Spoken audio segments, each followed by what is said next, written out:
Welcome everybody to the live stream. Really excited to hopefully have some folks here and try and get this thing going today. We're going to try and build the tune the ERCF V2, which is this thing, which is not currently running, and I've probably put in like close to 60 or 70 hours. And we're going to try and get it working. I've been working on it for a few weeks. I got my cup of coffee here. And to be honest, I'm about ready to give up and call my mommy. But I figure if we go on a live stream, then maybe I'll get some kind of moral support and maybe some technical support. Let me know if you guys can hear me, if anyone tunes in. I know it's the middle of the night in the US, so yeah, let's see.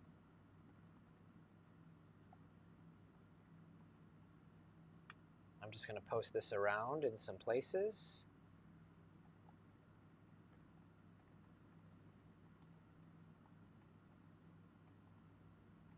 All right, welcome and thank you for subscribing, Jan Steen.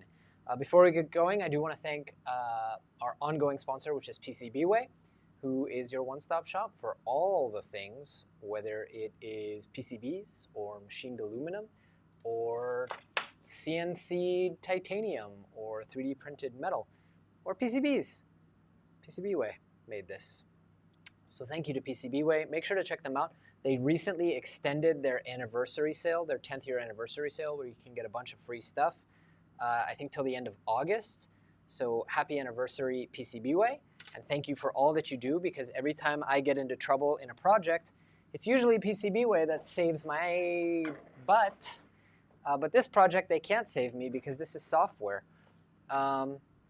Everything is not yet working. The mechanics of it are working, but we've got some serious problems that we're going to try and diagnose. I'll be honest with you guys. I've destroyed 2 Revo high-flow nozzles. One of them a Revo high-flow Obsidian. Freaking pissed me off because my macros are all messed up on this printer, because it's trying to do some weird stuff. I had to do sensorless homing in order to do all this other stuff. So I've made all these changes to the printer, and now it's just slowly destroying itself. It makes me angry. Alon Rochel, how am I today? I'm better today. Yesterday I was literally ready to take this printer, put it outside, and let Hezbollah use it as cannon fodder. It's like, I'll take the sacrifice. You can shoot my printer because I'm done with it. I was quite fed up. My coffee got cold while I was setting up all the lights. So I've got this project, I've got the SV08 tool changer project, and I've got the filament recycling project, and I'm stuck on all of them. At this point, I'm learning a lot about myself. I'm learning that I'm really good at starting projects and not very good at finishing them. I think I might want to zoom you guys in a little bit. So why don't we go ahead and get started? I would love to know if anyone in the chat has more ERCF experience than I do. Because I'm not going to lie, guys, I need help. I'm like really frustrated with this thing. Why don't we go ahead and heat up the printer, and I'll show you guys what we're kind of dealing with here. Crud. I just printed something at home and I forgot to bring it. Hello, Maine, USA. Greetings. All right, let's see here. So, you guys, I'm so frustrated with this project. I want to be honest with you guys. One of the main reason I'm live streaming this is I need peer pressure. Hey, Wall Street Bets, and I need emotional support. So there's a lot of problems with this. Let's go ahead and we'll just like launch a print, okay? Add primitive, let's just add a disk, and then let's add another disk in another color, okay? And we'll try and print, and we'll just squash bugs as we go. The main problem, like the real problem, to be honest with you, is that I'm up to here, and like I no longer have the energy and the patience to squash bugs anymore. But let's go ahead and try. So let me screen share and show you guys what we're looking at. So I just made a print with 2 objects. Let's get this device heated up. always blocks like everything on the screen. So I can only see half my screen. All right, let's get you heated up, printer. Okay. I don't even know where to start. There's so many little problems with this thing. Wall Street Bets, I really hope that you know a lot about this. Okay, so we're heating up. Let's go ahead and, I mean, the fastest, I think, easiest way is just to try a print. So let's try a print, all right? We got this going. It's going to print the green, which is already loaded. And let's go. Okay, upload and print. Now I can show you guys the printer and show you what it's going to do. Maybe I'll tilt that camera down a little bit so you can also see the printer itself. Okay, there's the printer.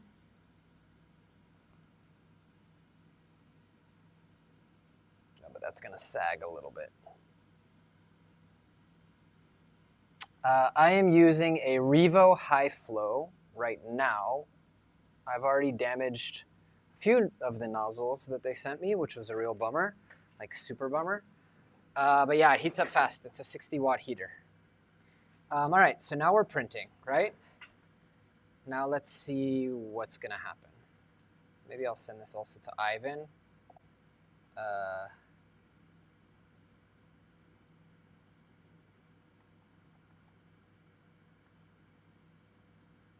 Today's not my lucky day. I've been having a lot of not lucky days since I decided to build this thing. Also, why am I so yellow? Maybe my lights are yellow? Why, yes. Yes, they are, because God knows I'm not getting a tan. There. Okay, so now you guys see the printer. You see the screen. Okay, coffee. Good point. What is this about? This live stream is about this ERCF multicolor printer. I did a full video on it recently, or multicolor attachment for the printer. That shouldn't be loose. I did a video about it recently, and I still haven't gotten it working properly. Oh, and I just realized we don't have filament in one of the slots, so we should maybe do that. Let's load it up. Okay. So, slot 1, let's load it. Okay. Now, we need to catch one of these wheels, spin it 5 times. I did manage to improve, for those of you who watched the previous live streams, I've significantly improved the buffer and gotten that working better. But the device itself, not so much. Okay. Load you up. This is one of the tricky parts. It's loading this thing. But I'm learning, getting better at it. I said I'm getting better at it. Hang on. Oh boy. It's starting, and we haven't loaded filament yet. There we go.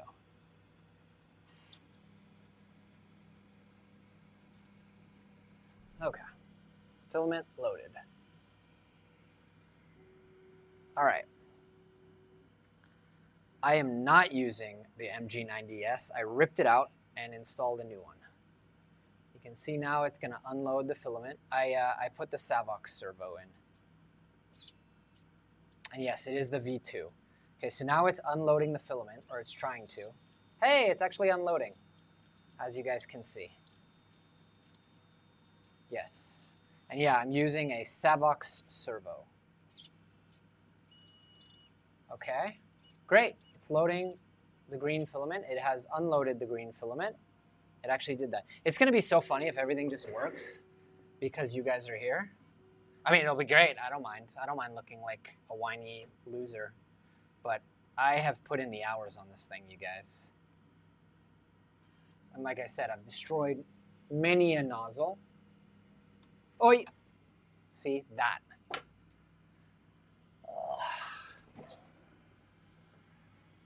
It's like ever so slightly off. Does anyone know how I can raise the Z probe so that I'll know sooner? It keeps, like, the real problem, honestly, is that my sensorless homing is not accurate enough. So every time it's slightly off. And then it just is destroying the printer. Like, it's now bent this nozzle too, and I don't have any more of them, so. Yeah, filamentalist. I mean, maybe I'll do that. But right now I just want to get this thing working. There is a sensor there, actually.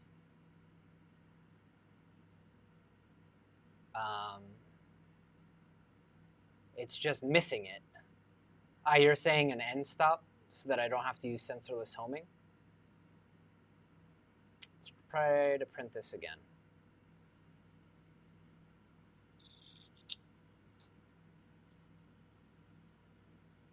Maybe I just somehow widen that end stop so it doesn't have to be so precise. Okay, heating up. It's like every single time it's slightly different, the sensorless homing, so it's just not accurate enough to hit that sensor each time. Oh yeah, the rear extrusion is 100% twisted. I have a new one on order. That's without a doubt. This is the original one from Physek, which is very thin. And it is, I mean, you can actually see how twisted it is. So they're sending me the new version, which is much thicker and beefier. Yeah, the good old days that weren't very good at all. Frustration, you know, and then it's like 5 minutes of waiting each time for things to heat up and test after you force crash it, like emergency stop it. And then you don't want to get distracted because it might bed crash again. In the meantime, I'm redoing all of the top hats. 5 at a time? You mean the rear extrusions? Wow. That's crazy. I mean, maybe I should just go back to the thick aluminum one, the original. I have it here somewhere. I don't know where, but it's around. And in the meantime, I'm working on these. What is the original printer? This is a Voron 2.4 by LDO. All right, how long have I been working it on already? Yeah, I shut it down all the time. I mean, I force crashed it 20 seconds ago, so like emergency stopped. All right, let's see if it's gonna crash again. The margin for error is so low, and the actual error is so high. All right, it's checking if it has filament.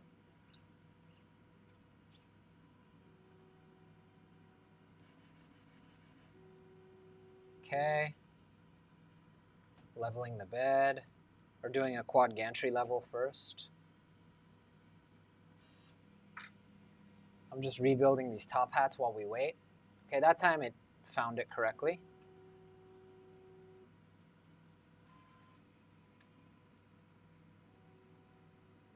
That one is already rebuilt. Need to make sure I'm not rebuilding and rebuilding the same ones over and over and over again. That's new. These are all old. Okay, we've made it to quad gantry leveling. By the way, the bed leveling is totally screwed up. I assume that's because everything is all bent out of shape and out of whack. You can actually see the ripples on this. Bamboo Lab P1S combo or X1C combo? The X1C is a better printer if money is no object. The AI is useful. Yeah, I like clicky. I don't know why people do tap. The AI is useful and the touchscreen is way more convenient. But if you're on a budget, I would just get the P1S and then get the BTT touchscreen. Just as good without the AI and LiDAR and stuff like that. I don't get the thing with tap. It's like the same as clicky, except you don't have to dock. Like, what's the big deal with tap? Can someone explain to me why people like tap so much? All right, now let's see if it's gonna break itself again.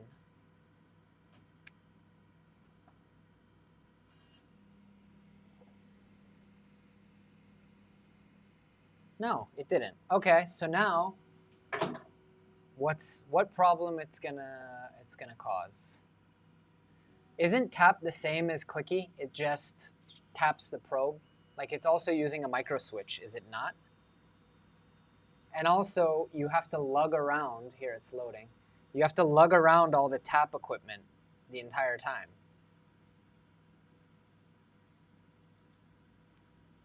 I don't get it. I don't get the appeal. Okay, so now notice how it didn't preload. Okay, our Z is way off, but at least it's extruding.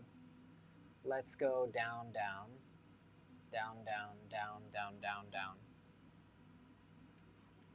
It's off by like over a millimeter. Okay, fine. Now it should change the filament.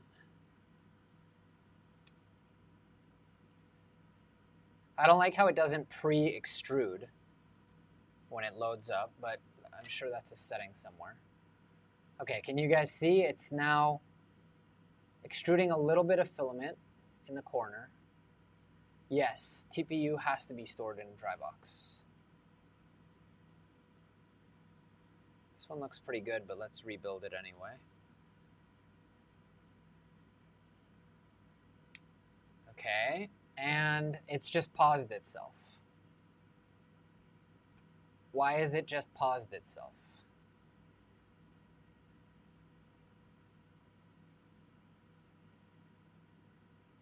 Can someone explain to me why? Filament tightened by 7.6 millimeters. Load of 911 filament successful.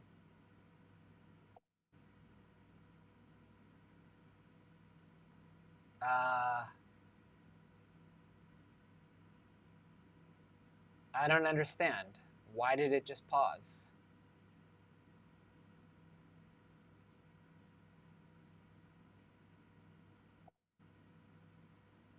No, it's not jammed. It paused instead of changing the filament. And then when I unpause it, it just prints with the same filament. Okay, now it's unloading. But I think that's because it thinks it's finished the print. Let's look at the machine G code. All right, it unloaded properly. Thanks to whoever just subscribed. Layer change, time lapse. Okay. My settings didn't get saved. Hang on. This should be something else. Oh yeah, the ERCF 100% doesn't like me. The feeling is mutual. With all the respect in the world to the amazing people who engineered this thing, I kind of hate it. Like, I have a ton of respect for the people who built it, but they'll be the first to tell you, this is not for everyone.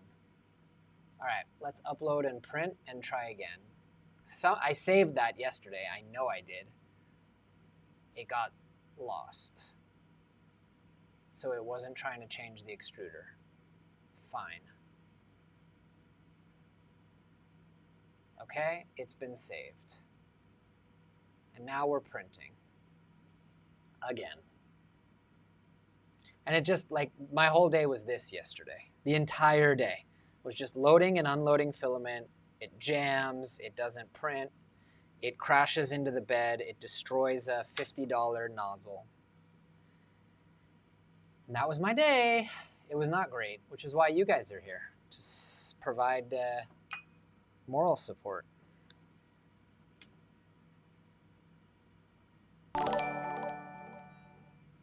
Thank you, Splintman, for subscribing. Every time that ding goes off, I think it's like a donation or super chat.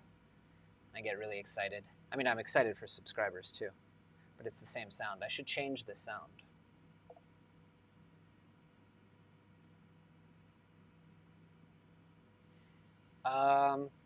I'm pretty sure that runout sensors are just shorting. I think it depends, actually, on the runout sensor, because some of them have 3 wires and some have 2. Best printer for about $1,000, still X1 Carbon without the combo. But there are a lot of rumors, and Bamboo themselves have said that they have a new printer coming out in 2024, so who knows? Including all the accessories in the dry box, P1S, probably. By the way, I don't think the P1S is that much better than the X1 Carbon. Or I'm sorry, I don't think that the P1S is that much better than the A1. The A1, or I have the A1 Mini, so I can't speak to the A1, but the A1 Mini is just phenomenal. It's more reliable for me than the P1S, and more specifically, the older AMSs are less reliable than the new AMS. Hey, it's actually hitting it every time, guys. Let me know, by the way, if anyone wants camera angle changes, just let me know.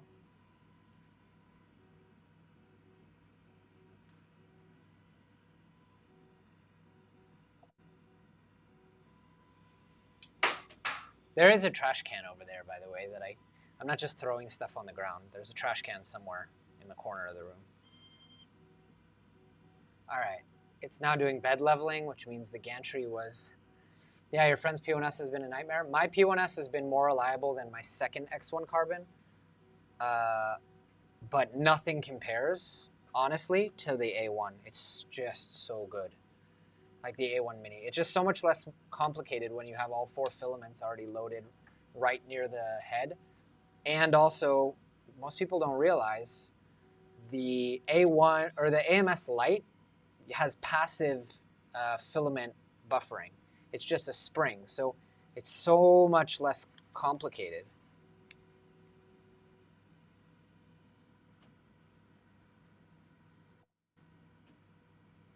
Yeah, A1, I mean, no brainer.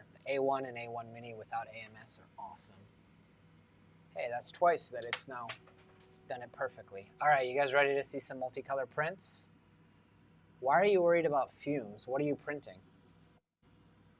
Unless you're printing ABS and stuff like that, you don't really need to worry about fumes. Just crack, I mean, don't just crack a window, but turn on an air circulation fan. With PLA and PETG, you don't need to worry that much about fumes. You still should, but it's not a big deal. You know, open a window.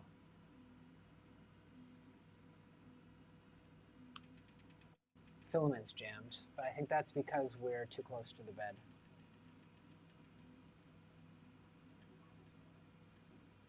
Now it's going to tell us that it's clogged.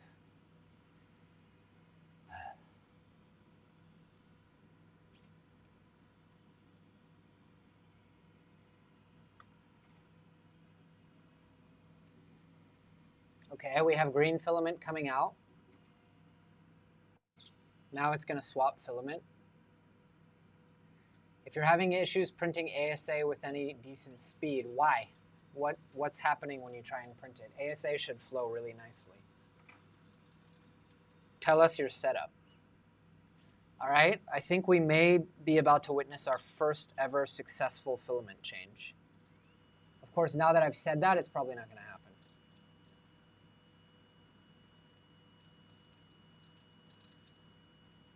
Like, I'm not making a big deal, but if this works, it's going to be the first successful multicolor print, even if the print itself is a failure. Holy crud. I mean, it's still printed green, but that's because that's what's in the nozzle. You guys, we just did a multicolor print.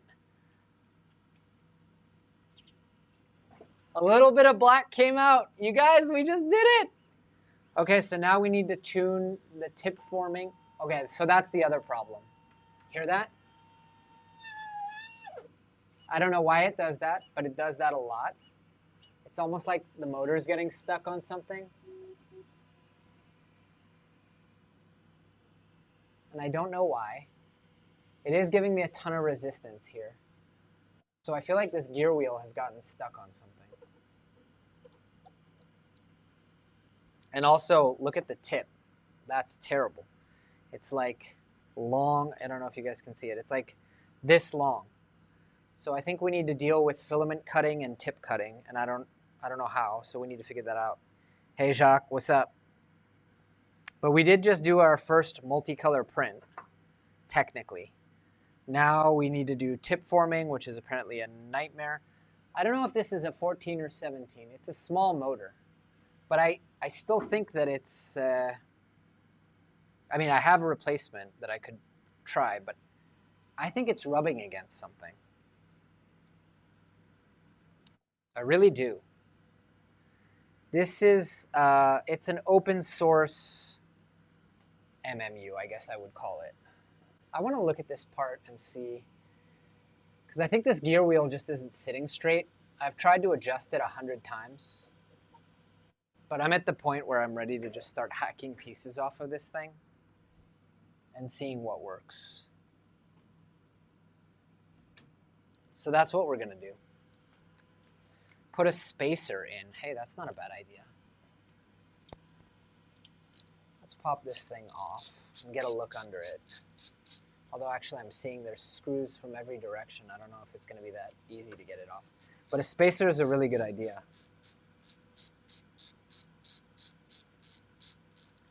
I have the A1 filament cutter in this, actually. We just need to get it activated. Like, I thought I'd already configured. I mean, I told the software that it's there. I don't know why it's not doing the cut sequence.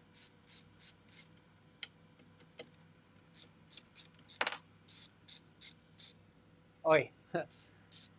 That thing just fell off. That's great.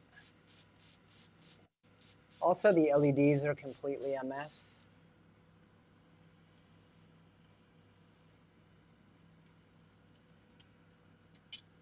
I want to try and get this bracket off. That is an LTT screwdriver that I regret buying.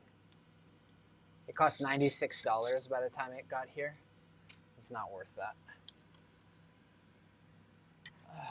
Can I get to this screw? Get off of here. I cannot. We're going to need a ball head of some sort.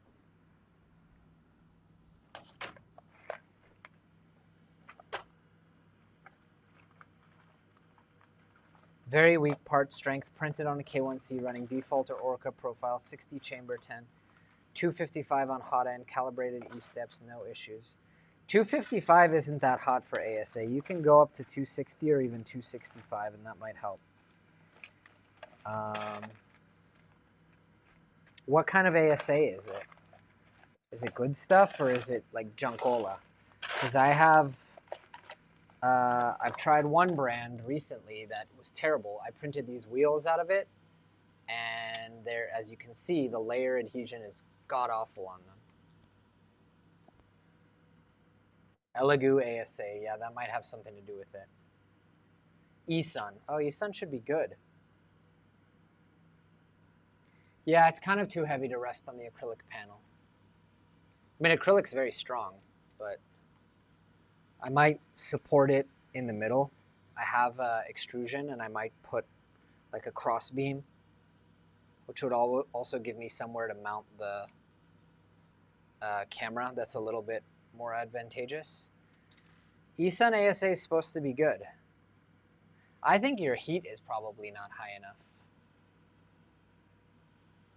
I think that, geez, this is going to be a nightmare to get off. I think that 255 is too low for ASA. I almost always print it at 260 or 265.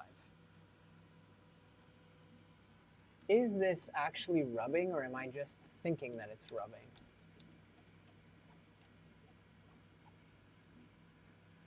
Like, something is binding. There's no doubt about that. We all saw that. We all heard it. It's binding. Question is, why is it only binding sometimes? And I don't think that it's this.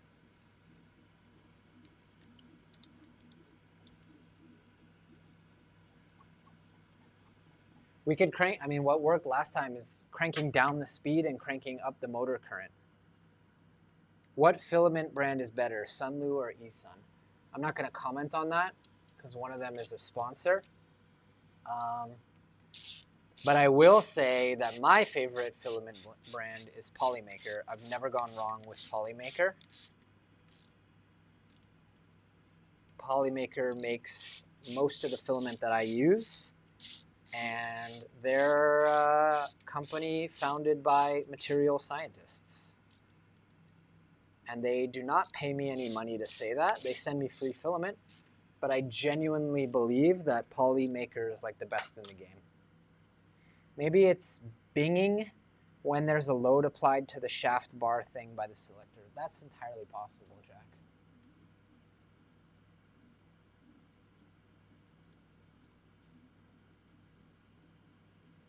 It's entirely possible. I'm just going to try turning down the current or turning up the current, turning down the speed. That worked last time. Binding. Maybe it's binging the latest Netflix series.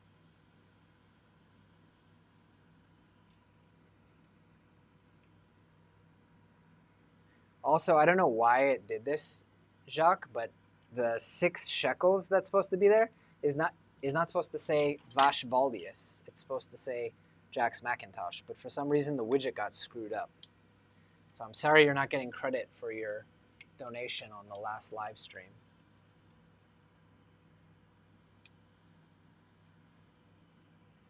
Oh boy, this doesn't want to go in.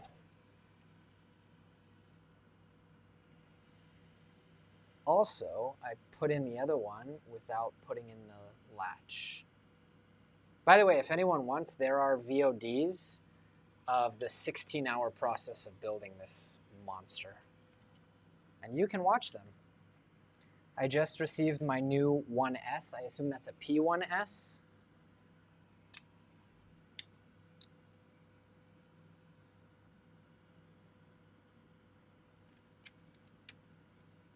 I love my P1S. Like if I just want, I mean, I'll be honest, I love all my Bamboo printers except the 1X1 Carbon that's been a lemon for me.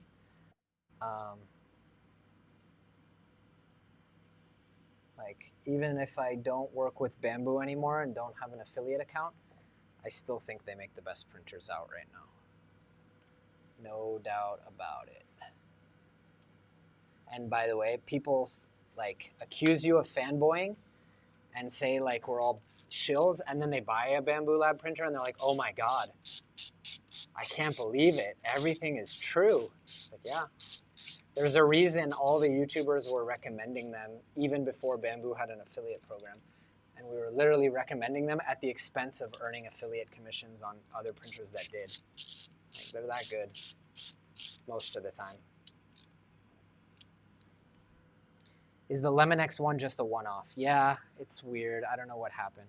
I didn't consider the track drag because I didn't know about it until after I built this. How much does it cost to make this MMU? Well, the parts kit, there's a link in the description for this kit, is $160 for 13 or 12 color. But you still need to buy the filament, so that'll make it almost $200.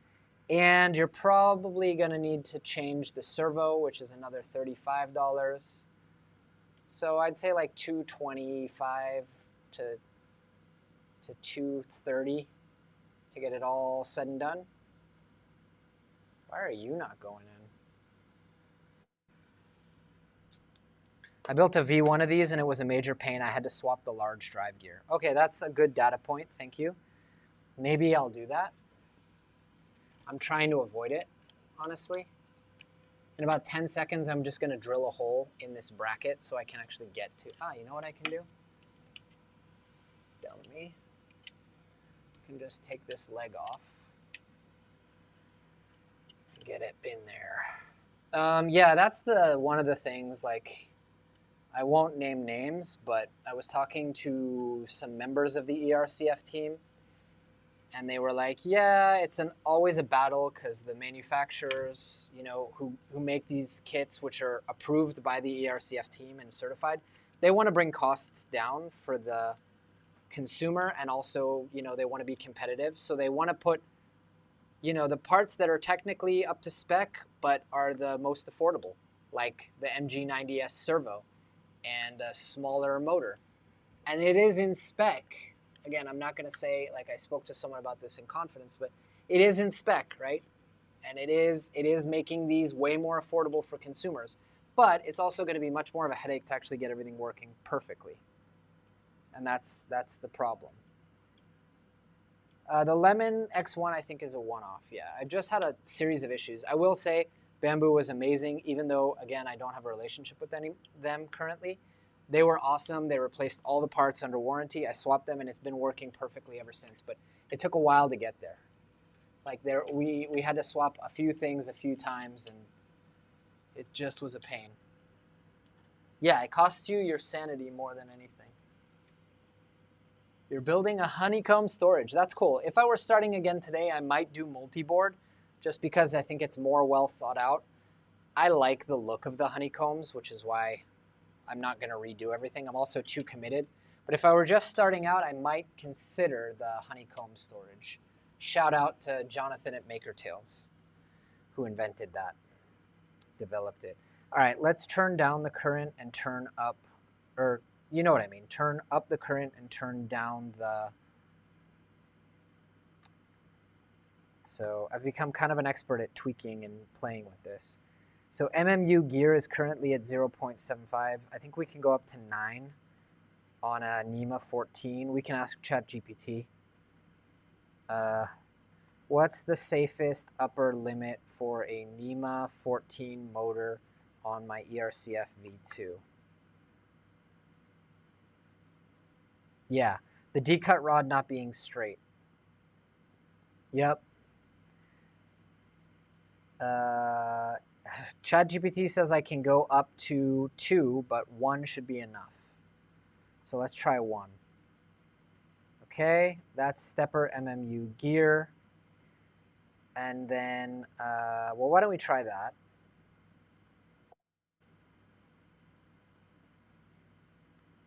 Yeah, the looks of honeycomb are better. I'll agree with you there. It's just less functional. All right. Now, let's try and figure out this whole filament cutter situation, because we mostly have things working, right? So let me show you guys what I'm on. By the way, thank you guys for keeping me company. I think I have MR85ZZs in every single block. What app is what? The one that I'm looking at now, or what I'm streaming with? All right, here's the setup. So tool change movement. Lemon X1. I have 2 X1 carbons, and one of them just gave me a lot of problems. Yeah, it's mainsail, front end for clipper, and I'm running it through Orca Slicer, which lets you view it. Okay, the tool change movement options in the file, in the guide, assume you have configured the key toolhead locations, MMU macro vars. See, this is the thing that I don't like. Like, the wiki's great, but it's so much information to take in at once.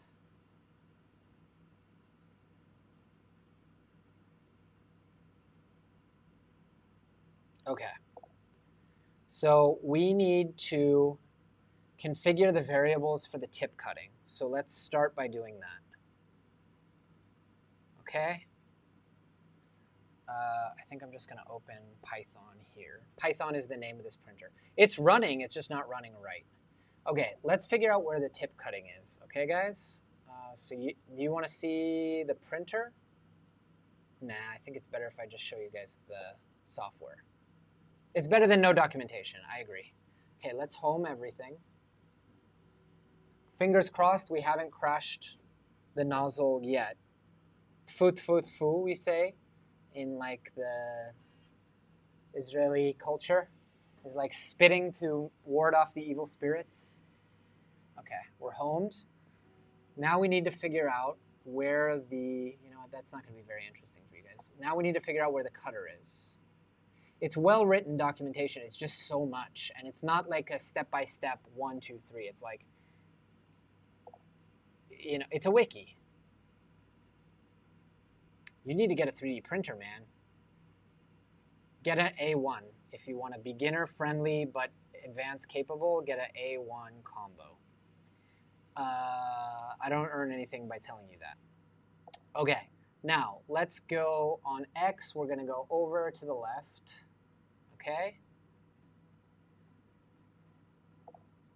Oh, but it's going to slide right over. Holy crap, that's so close. But it says move out of range.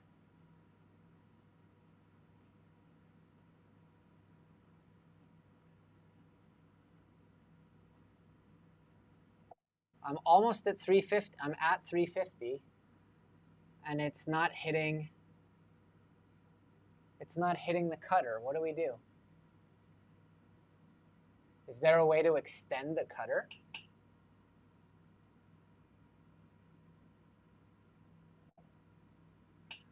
How do we, you see how it's not hitting the cutter? Not the country cutter. I'm talking, yeah, A1 and P1S are interchangeable, but one is much more expensive because you can print, it's not what I mean to pull up, because you can print enclosed. Guys, it's not hitting the cutter. Like, we need to be able to go over another 5 millimeters.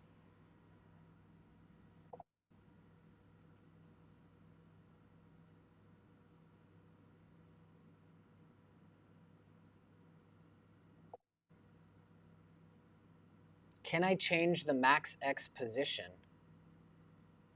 I guess I could. I don't like it, but I could.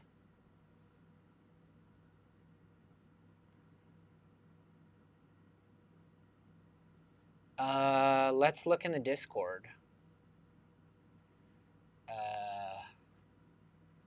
Not reaching cutter. Motors so it extends outwards. Dude, I don't need any more motors or motion systems added on here. Not closed loop. Okay, let's look on the Filametrics GitHub. You guys see how this goes? You see how like every single day I lose my entire day just doing this? At least if I live stream, I'm creating some content. By the way, thank you to PCBWay for sponsoring this stream. PCBWay is your one-stop shop for all things PCBs, manufacturing, and everything. I'm just going to say that once every hour, okay, guys? They told me I don't have to say it every hour, but in case I forget. PCBWay rocks. Go PCBWay. Okay. Print head. Motivation. See how it works. Good to know. Use one of the ADXL mounting threads. Yeah. Depending on the setup and position of the cutting point, we'll most probably not lose any and get 2 new subscribers. Yeah. Okay, but here's the thing. All this stuff, great instructions on the mechanical. Not as great instructions on the software side. Depressor on either end, blah, blah, blah. I probably could extend the depressor. For titanium backers, the backer should be centered between the belt clamps and the end of the depressor mount flush. Code. Happy hair. Cut tip. So, wait a minute, I know the guy from Filametrics. What's his name? I bet you he's asleep though. What's your name, guy? What's the Filametrics guy's name?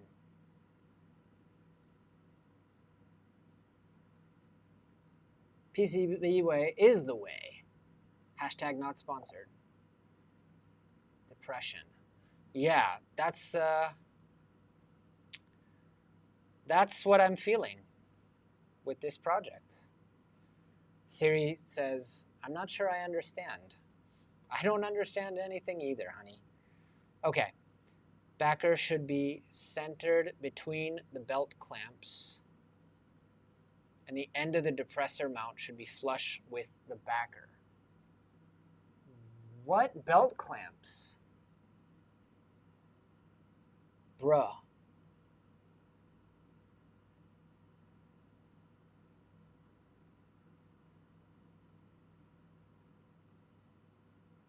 You see how it like, okay, MMU cut tip, great. Yeah, I love the way PCBWay checks your designs. They also do that with all the mechanical stuff. And they're like, hey, you know that this will warp if we manufacture it the way that you want, right? Like, it's not actually possible to do this. Let's message someone. That's my go-to. I'm a spoiled prima donna a little bit, but guys, my print head isn't hitting the cutter. What do I do? Extend motion area? Let's just post that in ERCF questions.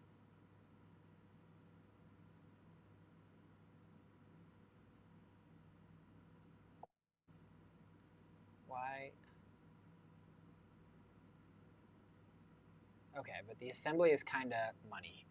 You'll have gone through many, many hours trying to get this to work. True. Wait, so Wall Street Bets, you have one? Or you chucked it? Ah, Mark is replying. Praise Jesus, Mark is online. Hallelujah! Try unscrewing the depressor screw to make it longer. I mean, I could do that.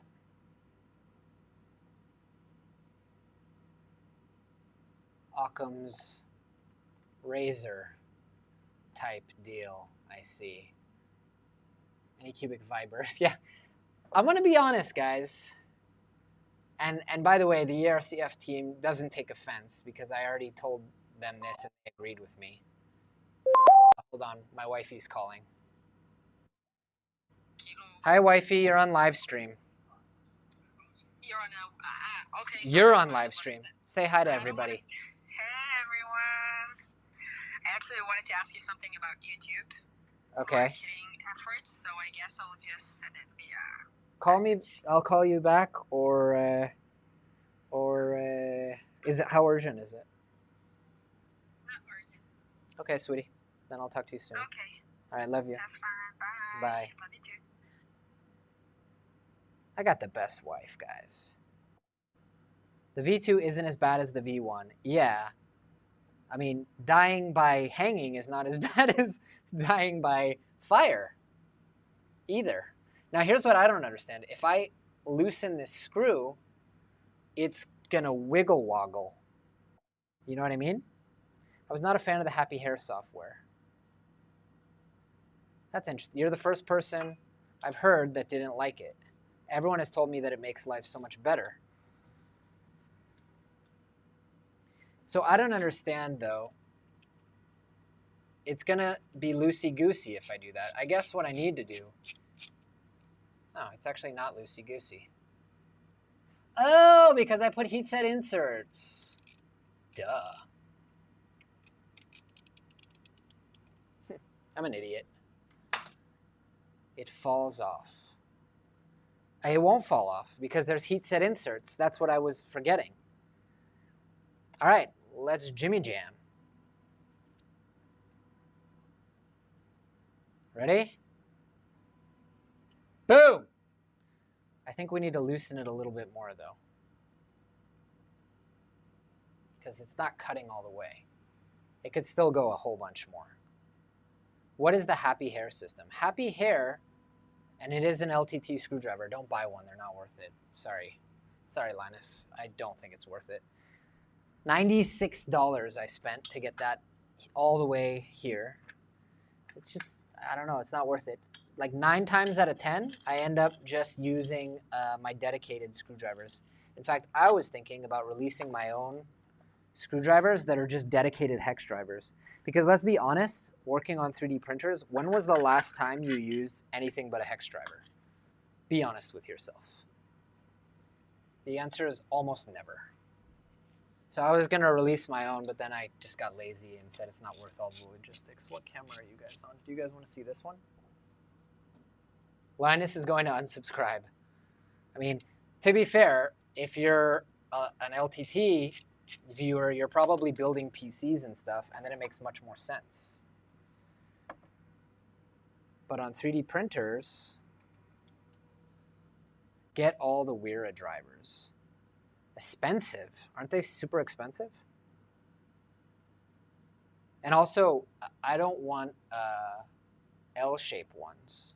When I say the dedicated drivers, I'm talking about these, which are not expensive. I've got 4 of them, 1 for each hex. They're great. Just the tip holder is too large to get inside anything anyways. Tip holder. I don't know what you're talking about. I think you're talking about the LTT screwdriver. We need a longer screw. PV Swiss screwdrivers. I also, honestly don't like ratcheting that much. Let's see if this is going to be long enough. Yep, $4 to $5 each. Hex recommended screwdrivers.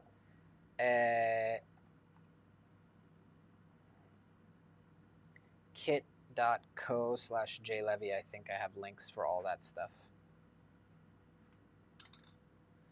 See, now I just switched to a different screw, and now I need a different hex driver. And of course, I'm missing one of mine. I've got 15 pairs, but I want that one. Where are you at?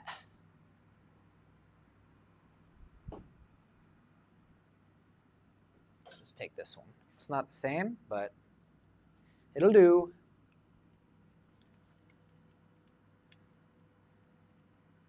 All right. Let's see if this is long enough. I'm kind of worried that I don't have a long enough screw. Isn't it? A screw is a sharp end and a bolt is a not sharp end. So technically, I don't have a long enough bolt.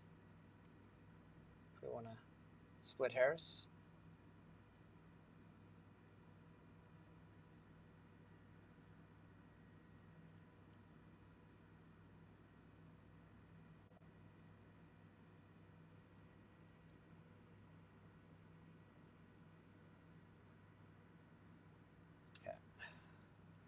It's not quite tight enough. We're going to need to get in there, but let's see if it's enough.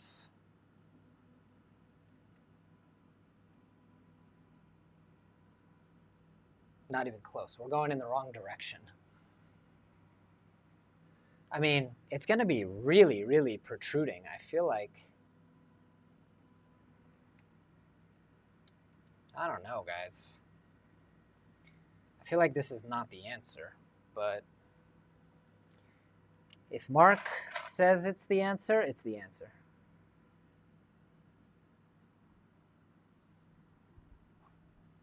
In Mark we trust.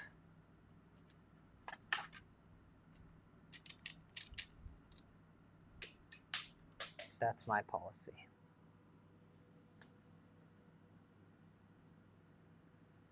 The stubby. Yeah, I bought mine before the stubby came out, which was another point of annoyance. Thank you for subscribing. Now this one, on the other hand, is not threaded all the way, so I'm a little nervous about that. Put a piece of foam tape on the cutter latch. That's an option too. This one's not threaded all the way. It's going to end up that I just don't have the right screw. Watch. I see where this is going.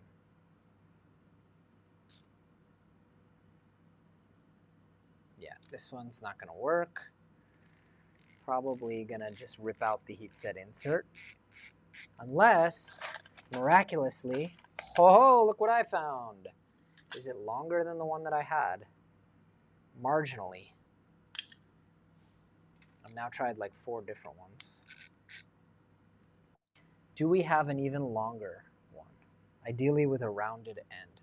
Hey, what's going on, Benzion? I got the Ninja Tech yesterday. Thank you. Thank you, thank you. I haven't printed with it yet, but I'm looking forward to it. Oh, hey, look, I have fully threaded ones that are 50 millimeters. That'll do.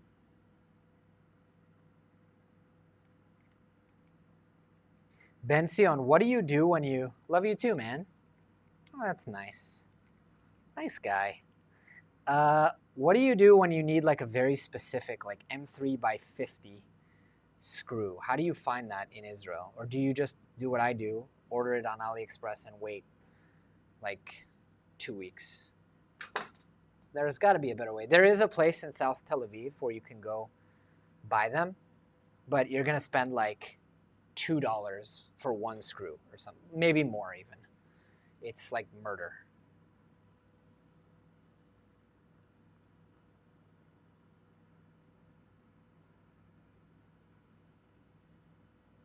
Like, they don't have shame about it. You buy 100 of everything. Yeah, but I mean, everything, you know? Like the other day I needed an M4 by 60. Like, you're not going to keep M4 by 60s on hand all the time. It's just not practical.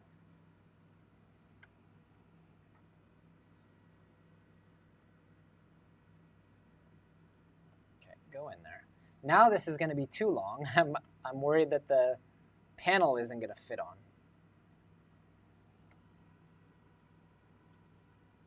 Okay. 6 to 50. Wow.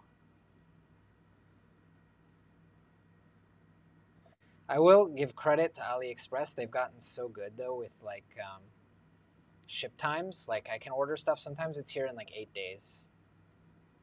I'm a Bitcoiner. I have low time preference. Bitcoin teaches you to be patient with that kind of stuff.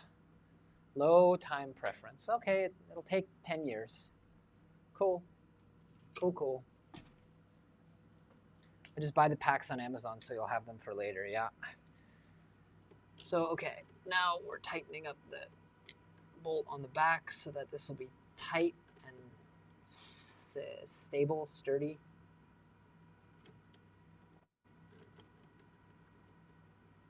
We're gonna be reprinting this and getting the right screw later. For now, that should be tight enough. All right. Okay, let's try again. So now we're gonna go minus 100, minus, oh, our height is, oh, that wasn't pretty. Okay, let's home X again. Well, we found a screw that's long enough, so there's that. Now we gotta go in a little bit. Okay.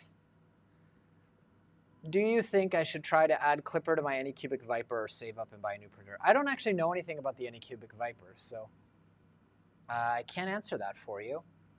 But I would say printers have gotten so good, and they're so cheap. Yeah, I still have to order all the time. Yeah, exactly. Printers have gotten so good and so cheap, and you might just find, I mean, I'm all for saving things from the landfill, but you might just find that it's worthwhile to upgrade. And like, if you enjoy playing with printers, make it a project. Make it a fun, you know, build a Voron. And if you're just tired of tweaking and playing with printers, then, you know, pick up a Bamboo machine, and I think it's going to be night and day. I read like hundreds of comments every day. I read all my comments, And like literally every day I see people, or I like read Reddit. And literally every day I see like a dozen posts of people being like, oh my God, I had no idea. I got rid of my Ender and bought a Bamboo Lab machine, and it's just insane. Like, I can actually enjoy the hobby of 3D printing now instead of fixing 3D printers. And I realize I say this as I'm working on a 3D printer that I choose to keep and that I love. And it's two different hobbies, sub-hobbies within the same hobby. I've said that for a long time. Hang on, guys. I don't see the comments because I'm trying to tighten this bugger down. This is a temporary fix. I know that I say that. It's going to be 6 months before I get back on this and fix it. I know myself.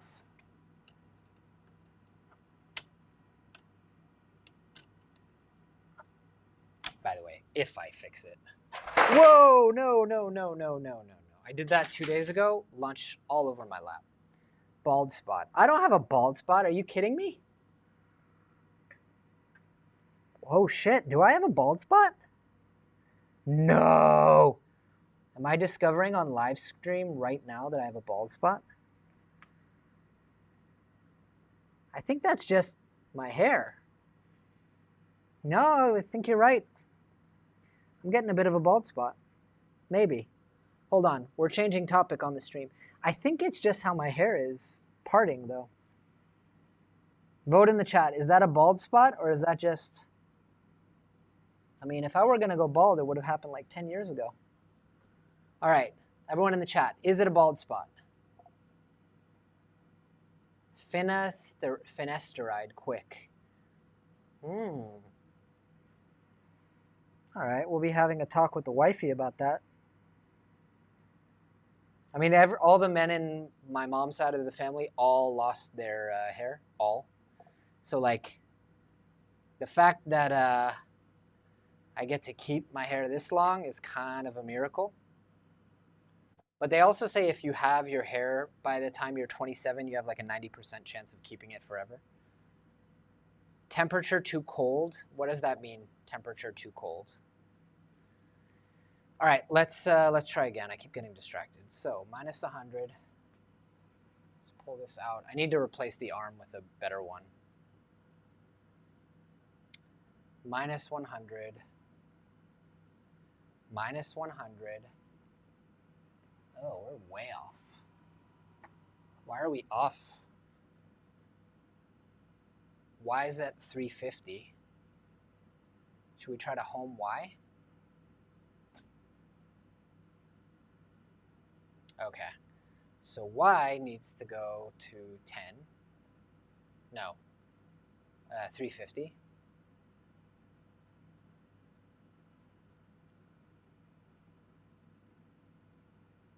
Keep getting it wrong. Ah, okay, I see the problem. Y is at 350. Now we go minus 10. Plus 10. There we go. All right. Hey guys, the cutter is cutting. I think we can even bring that screw in a little bit. Like 3 millimeters.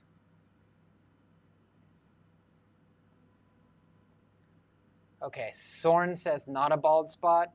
William says yes. I can take it, guys. I need to know this. Okay, 3 millimeters in, and then I think we have our cutter location. It's just going to be 0, 0. Or 350, 350, sorry. Which is fine by me. Minus 100. The spring is not springy enough. We need a better spring in here. We'll fix that later. Okay, now back to your hair loss. Okay, here, look. Printer. See? You got the positron printing beautifully. Yeah, I haven't gotten mine printing beautifully.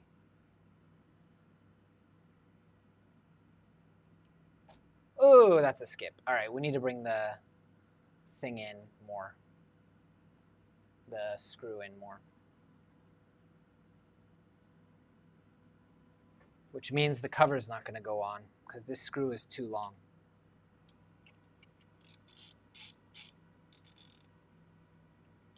Okay. Let's try now. X. Yes, there is a benefit to it being upside down. It makes it much more stable.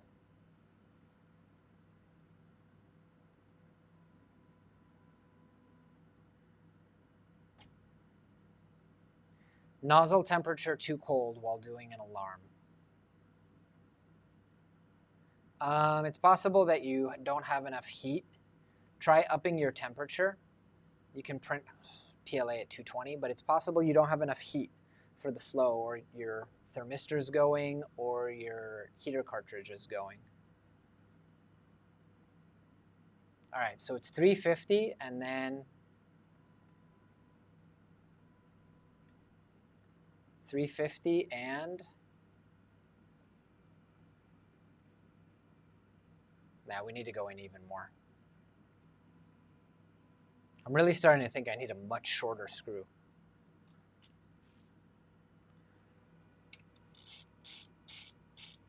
I mean, I can cut it in a second with a Dremel tool. That's not a problem. Have I finished the filament recycling? No, it's not working properly. It's a pain in my neck. I'm having major problems, which is kind of par for the course. All right. I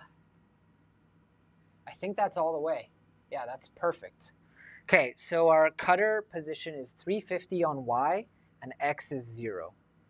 So now we need to do the configuration.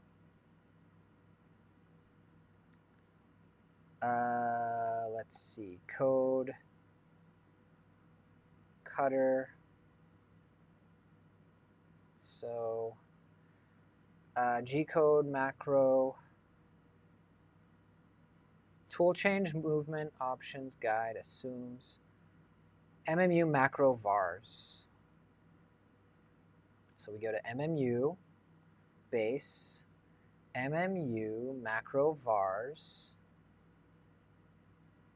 What are we looking for? Cut,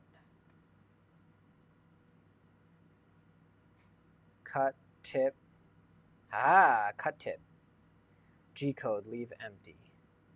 Variable blade position. Variable retract length.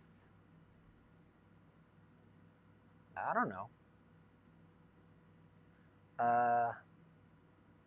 Travel speed. Safe margin. I don't know all these things. Pin location. Variable pin lock. Okay. Variable pin location XY. This should be the position of the tool head where the cutter arm just lightly touches the depressor pin. Okay, let's figure that out.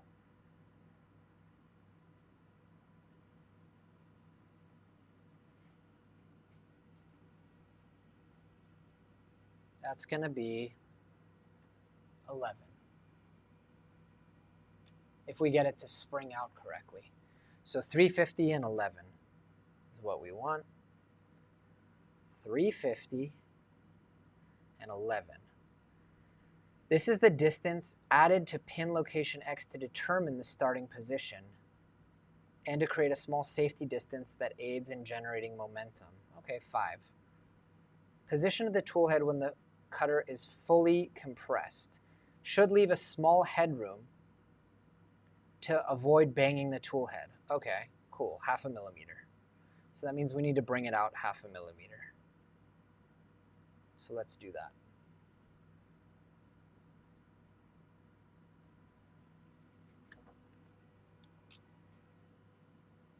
Although maybe no, yeah, I think you actually want that 0.5 millimeter. Okay, Variable rip length, variable pushback length. I don't know what all that is. Variable travel speed, I don't want to deal with. Safe margin. Whatever. All right. Save and restart. Let's see what else the wiki says. Okay. Park location, purge bucket. I didn't think I needed a purge bucket. It's not going to be there where they want me to put it. Wipe tower. Roll of the slicer. Okay. So, the most important part of the MMU is understanding how to configure your slicer for single extruder multi-material. Okay? That said, the common slicers all have similar interfaces. Turning off slicer tip forming. Where is it in Orca? Let's just see if we can find it. So it's going to be something called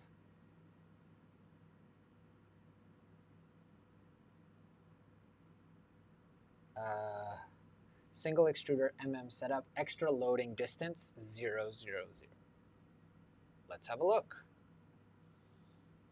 You guys can help me find it. So we're dealing with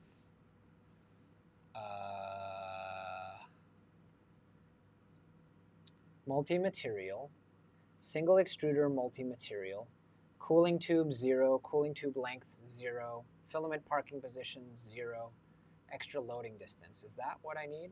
That's it? Good, 0. Working in conjunction with the above and found on the filament settings tab is the area where you should zero out all the movement speeds. Okay, let's try. Extruder. Motion ability? No, extruder. Length. Maybe multi-material.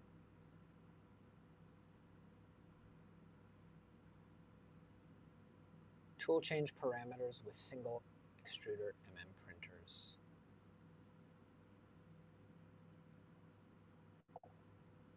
Hey Nadir, what's going on, brother? All right, machine G code, it's not going to be there.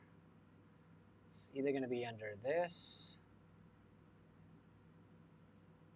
I don't know if I want manual filament change.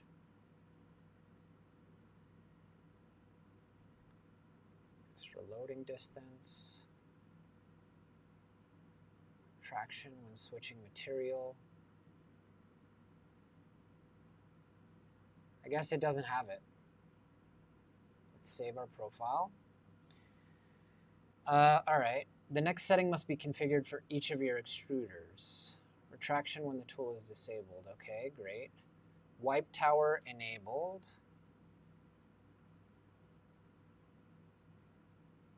We put prime tower, which is enabled. Melt the like button. Thanks, man. Appreciate you. All right, turning off slicer wipe tower. To enable a custom purge system, you need only to untoggle the enable wipe tower option. All tip forming settings remain the same. Happy hair controls. Oh wait, you guys don't see what I see. I'm gonna need more coffee. This is intense. Happy hair controls all the setup customization control. It allows you to change tools outside of a print as well as tip forming logic is the only duplicative component when the slicer.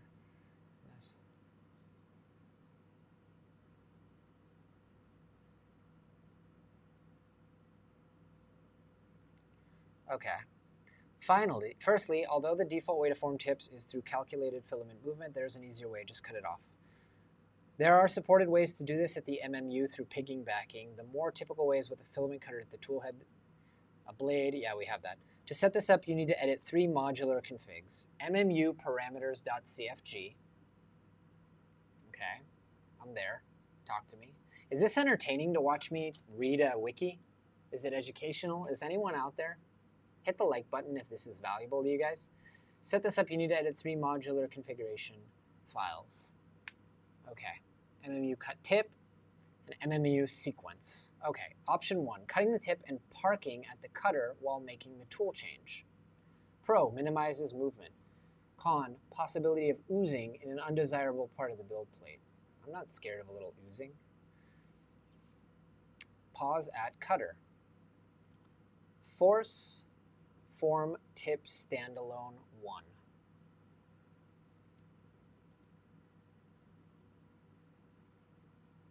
Cool. 1. Form, tip, macro, MMU, cut tip. MMU, cut tip. Okay, MMU, macro, var. So I guess we save that.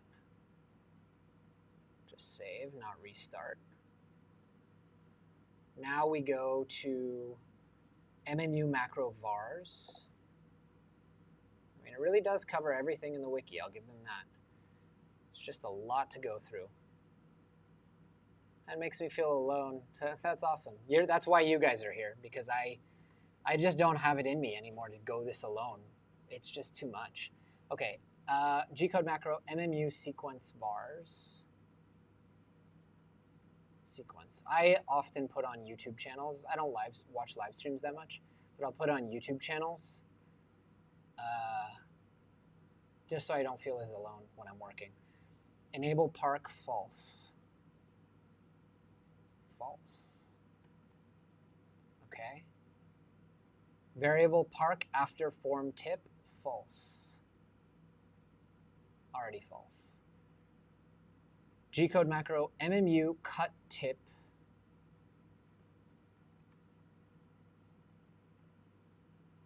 Cut tip vars, yes.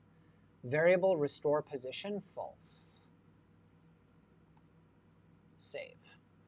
Now we need to do slicer, wipe tower enabled, tip forming disabled. I don't think we have tip forming, so. Wipe tower.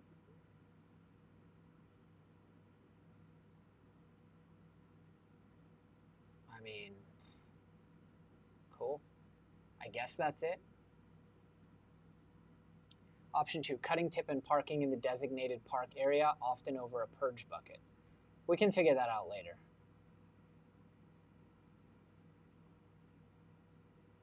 Maybe we should have done that, huh?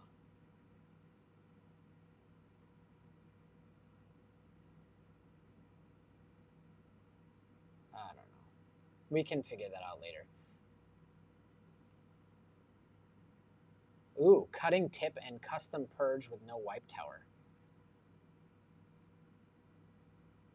Yeah, no. Okay, tip forming options. Forming tip by happy hair and parking in the designated park area, often over purge bucket, while making the tool change. I'm feeling like maybe we should have done this differently, huh?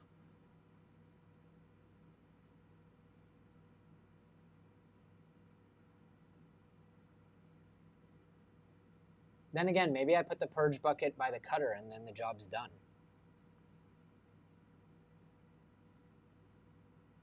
You know?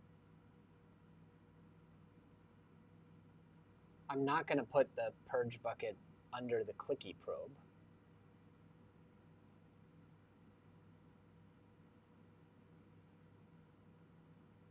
Whatever, we can figure this shit out later. Cool. Forming tip by happy hair, parking, da da da da. Okay, return to print movement. So we're good, right? How the toolhead returns to the print has 3 options. Last. This is the default option. Will cause the toolhead to return to the last position it was at when the tool change was issued, giving control back to the slicer generated code. All right, let's not get advanced. Fan speed for which fan? If it's the heat break fan, great. If it's the part cooling fan, great if you're printing PLA or PETG, not great if you're printing other materials. Okay, Z-hop moves. It's worth noting, and to aid debugging, that there are 3 possible origins. Dude, this is so intense. Yeah, there's going to be people doing the ERCF, but there's going to be even more tool changers for the SV08. I'm building one of them. First input slide Z.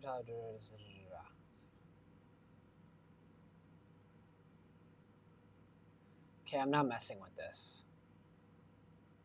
Z-hop stuff. Sequential printing is possible, but some additional setup. Okay, fine. Now we need to do the next thing, which I assume is tip forming and purging. Isn't that what we just did, though? Would I recommend building the ERCF V2 with for someone who's never built a Voron? No, do not. Do not. Look at me. Do not. You might succeed, but you really, really, really need to be very comfortable with these builds and with Clipper and with all this stuff before you do it. This is not for the faint of heart. I've built 3 Vorons, and this is still really hard. 400 hours to get it all working correctly, Hot Wheels says. And Hot Wheels, would you agree that the Voron 2.4 itself, while a very long build, is a cakewalk compared to this?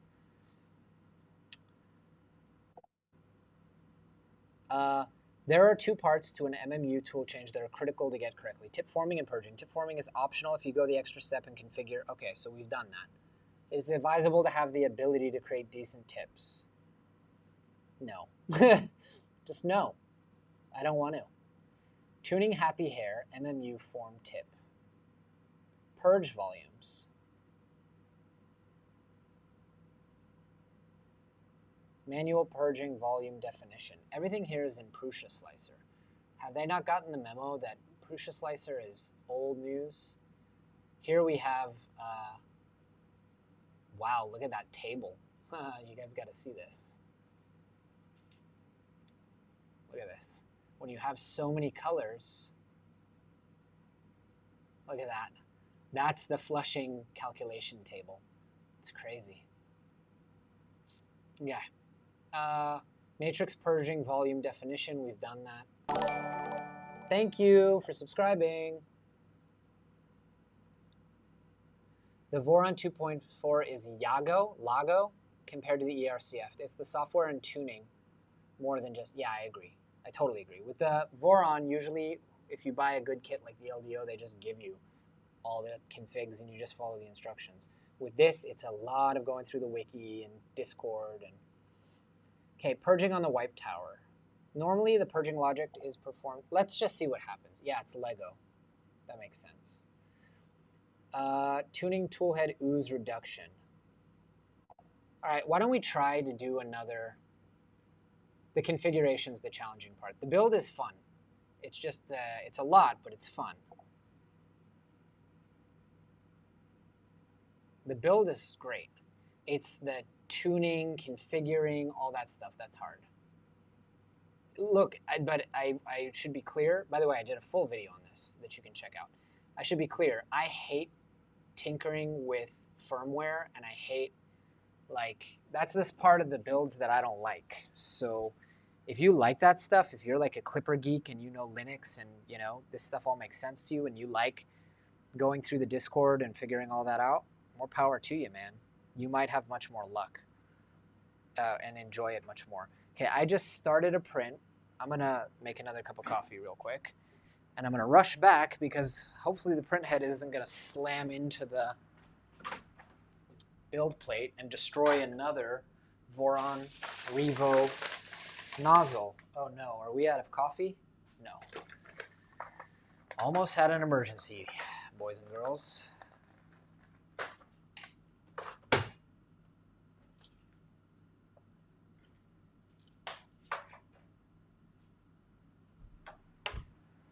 Coffee. Must. Okay, well that's doing its thing. Hey, don't get me wrong, Leech. I don't want to stop you from doing it. You can do it. William has the right attitude. It's just, if I were you, I'd build a Voron first, just to shore up your confidence. It's getting chilly over here. Go the extra yard to avoid needing to do the manual tip forming. Yeah, agreed. Which means building the cutter. And also get a high quality kit. And I would recommend starting out with the Savox servo. That solved a lot of my problems. Is just getting rid of that crappy MG90S servo. All right, so now we're trying to print 2 circles. Now you guys are going to see my apparent bald spot again. I'm not happy about that, by the way. And we're going to install these new top hats. I also realized, like, in retrospect, I tried, printing all these parts on all different printers, some of which were more calibrated than others. And that was a mistake. I ended up reprinting a lot of parts, and that was the problem. Like, it just, what do you guys see? It just, the tolerances between different parts printed on different printers with different brands of filament at different temperatures was just too much. And it was causing me lots of hassles. This is not easy to work on it without disassembling it. But props to the Creality K1C. Look at gorgeous ASA prints. Someone was talking about printing ASA on the K1C. Sometimes I find it so funny how, like, this whole hobby is acronyms. I was printing ASA on my K1C with Bondtech CHT. And I was thinking about printing it on my X1C, but I find that my X1C is better for ABS. And if I want to print PLA, I use my 2.4 with my ERCF. But right now, the ERCF needs new PTFE. So I ended up just using the K1C. Yep. All right. Too many working printers. Yeah, I guess that's true. Oh, you find the ERCF, you find the ERCF fragile? Yeah, I agree. The V2 is built on top of a 2020 extrusion, which really helps it feel less flimsy. But yes, I agree. I built a V1 before this.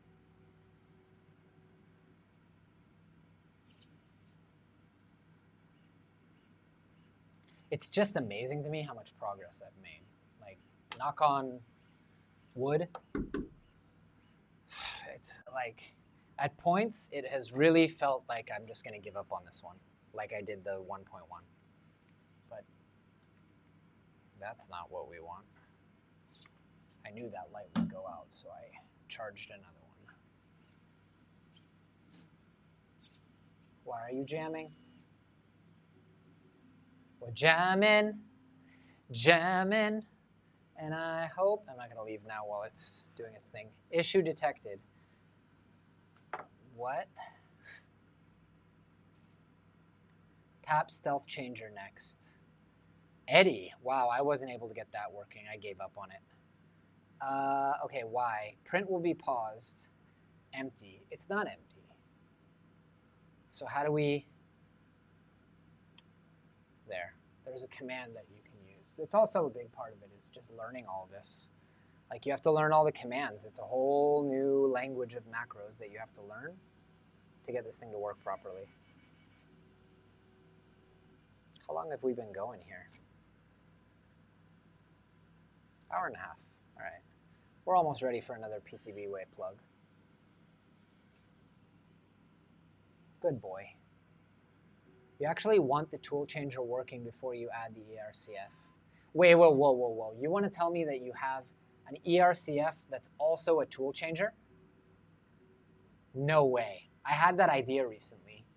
Like having an IDEX printer, and then each one has an ERCF, so you can theoretically, I don't know how many motion systems you can move at once with Clipper, but theoretically, you could print with one tool head and swap the filament on the other, and then reduce all the tool change times. This was an idea I had on a podcast. Tell me if that's what you have, or if you just have a tool changer. Either way, it's impressive. Like, how do you get those motion systems to work together? See, this is the thing. Like, there are people who are just masters with Clipper and are able to configure this kind of stuff. Me, if it hasn't been, you know, someone hasn't already written the code and macros for me, I'm useless.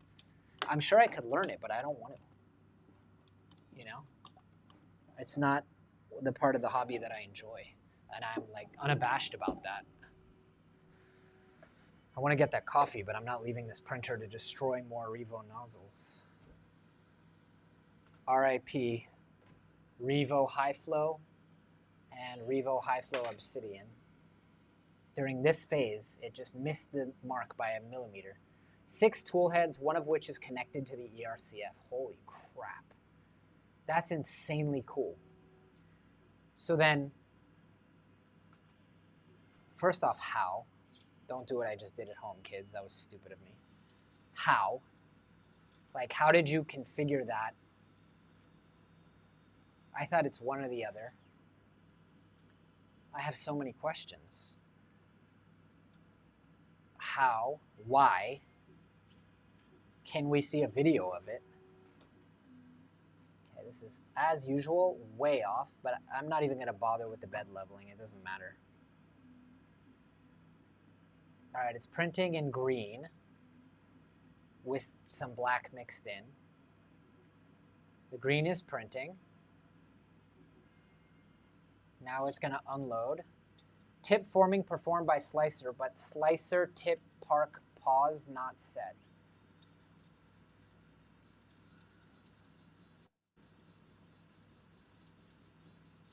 So what did you do then instead?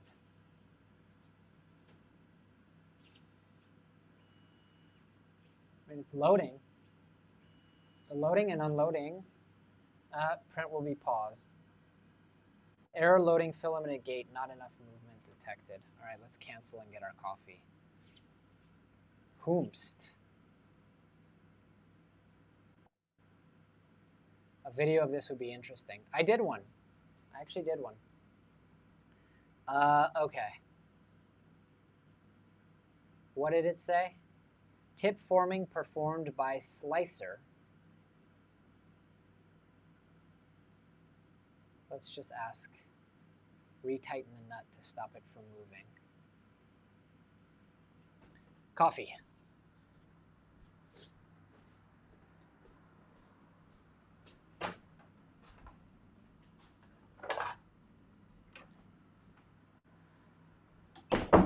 I love you, coffee, and yes, it's quite all right. I need you, coffee.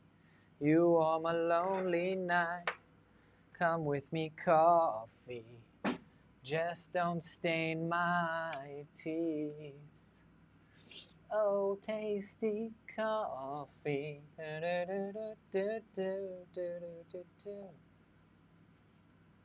It's like 4 a.m. I'm gonna go get a snack. I want to make this. I need to study.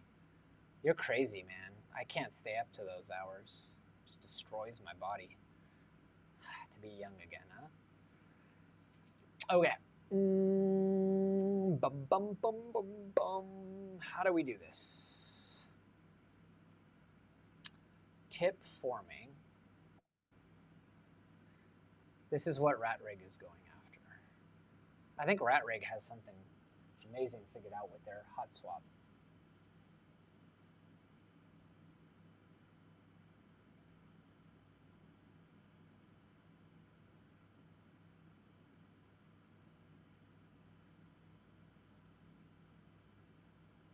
MMU form tip CFG. Just tell me what I need to do. MMU load extruder only. MMU test form tip. Happy, okay, I guess I apparently need to read the whole thing. Happy Hair has a default macro to form tips. The macro is defined, but the configuration variables are in MMU macro vars CFG. under the MMU form tip Veris section. Tuning tips is a pain, but it can be made easier by following this procedure. Nope. Nope. It might take 40 to 50 attempts until you start to home in on the optimal values for your particular. Why did I get demonetized? I don't think I remember to monetize the live stream. Thank you for that. We're going to do that real quick. It doesn't affect you guys, but I always forget to monetize live streams. And then when people watch the replay, I get the shaft. Which now is a good time to, once again, thank PCBWay, your one-stop shop for all the things, whether it's CNC titanium or 3D printed aluminum. They can do it for you. So check out PCBWay in the link in the description, and they currently have their anniversary sale going on, during which you can save all kinds of monies and even get free monies. Oh, the singing, yeah. No, I'm not close enough to the real song to infringe copyright, don't worry. So I want to understand all the things about your setup, Hot Wheels. You said the ERCF is loaded with all my PLA colors, the tool heads I use for multi-material. That's badass as hell. Is there a video of that working? I had no idea that someone had managed to already do it. I had this idea the other day. It seems like you beat me to it big time. All right. Cool. Cool. We're good. PCBWay, that's right. All right. Now what do we need to do? MMU macro value. The parameters you just set will only be valid until Clipper is restarted. Let's just test. MMU test form tip cooling moves unloading speed. I really don't I don't want to do tip tuning. That's why I didn't build and finish the 1.1 and did the 2.0 instead. So automatically heating extruder to default temp. I'm just gonna plug in some values. Know what I mean? I feel like my coffee machine is not making strong enough coffee.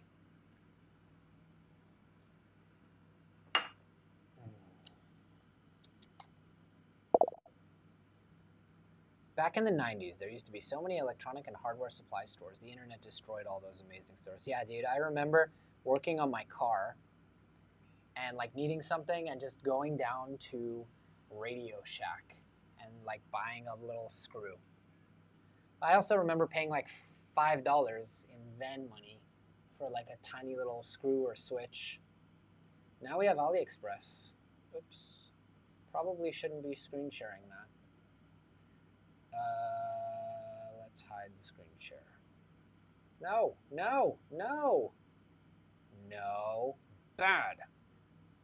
Bad. Bad. There we go.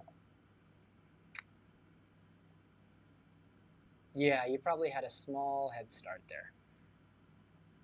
Mechatronics engineer. Yeah, that's fair. I want to see a video of that thing working. All right, let's see. Do you have force form tip standalone set to 1? Let's check. Mark, our savior.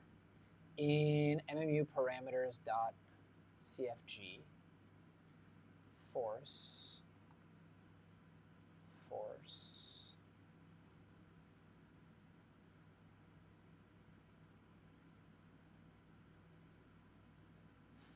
form.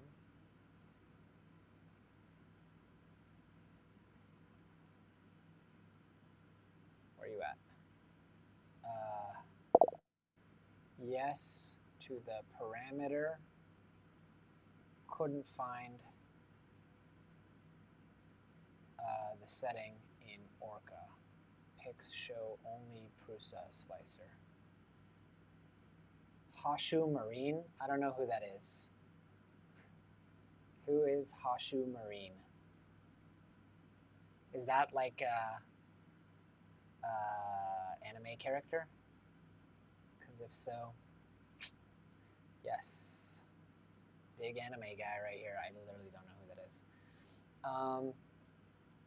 Orca slicer. Let's find tip forming.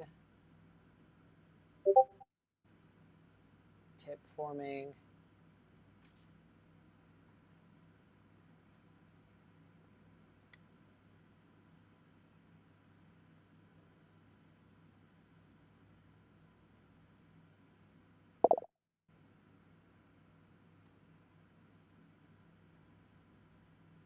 Okay. LeMayo. Hey, I got a $5 donation. Thank you. So got to ask, what are your favorite project that has so far become a video? Ooh. Favorite project, Gridfinity. Second favorite, honeycomb wall. I really like the organization stuff, and thank you for the super chat. That is awesome. I'm seeing now that maybe the most recent supporters widget is not working properly. Or maybe it's just really delayed. Ah, there it goes. Ultimate Dude, you are now at the top of the leaderboard. Congratulations. Tips show up there. So thank you guys for that. It's awesome. Let's see. I don't see where in the Orca slicer we can mess around with tip tuning. What is filament ramming?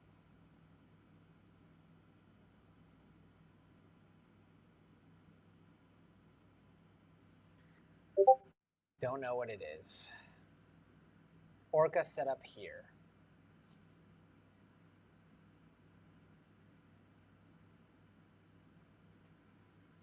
Okay. Okay.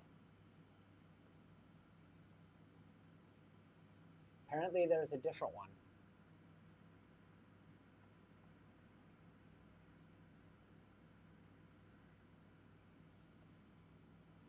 Orca setup. Okay.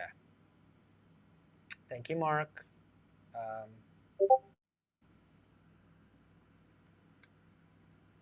Apparently I'm not supposed to show that, so we're gonna respectfully switch that view to main camera.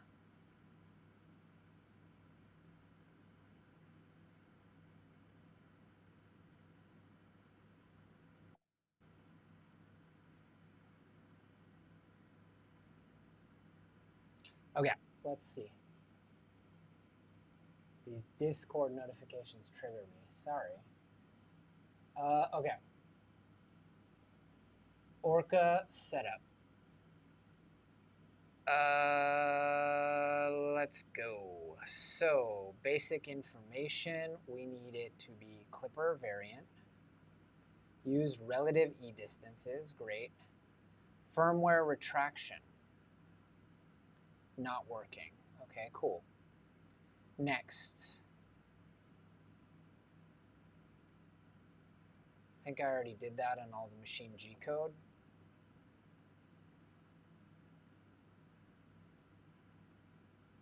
Pretty sure I did. Yes. Okay. 4-layer G92, time-lapse take frame. No, we're good on that.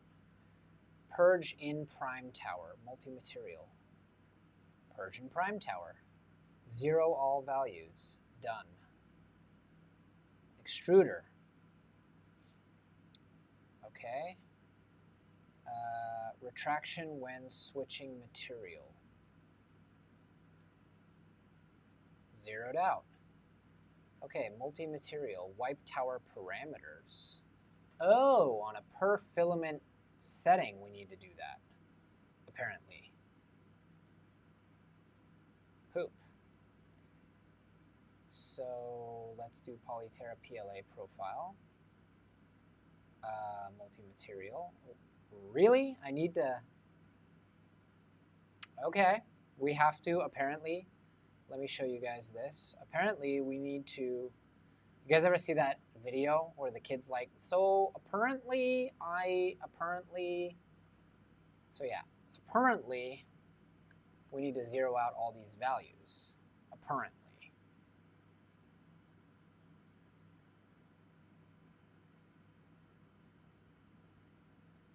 Ramming settings. I don't know what that is. And on the wiki, it says work in progress.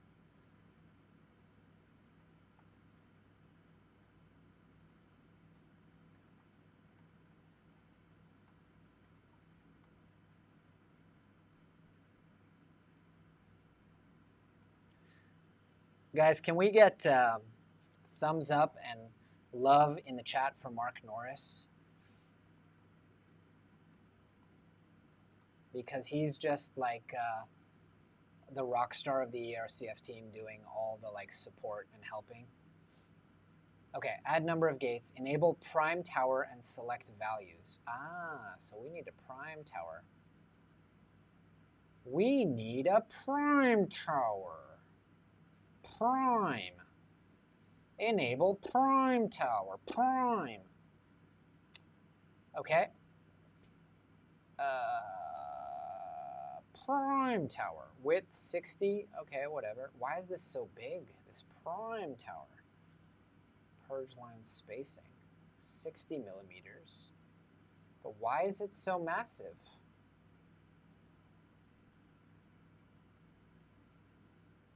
Why is it making a big prime tower?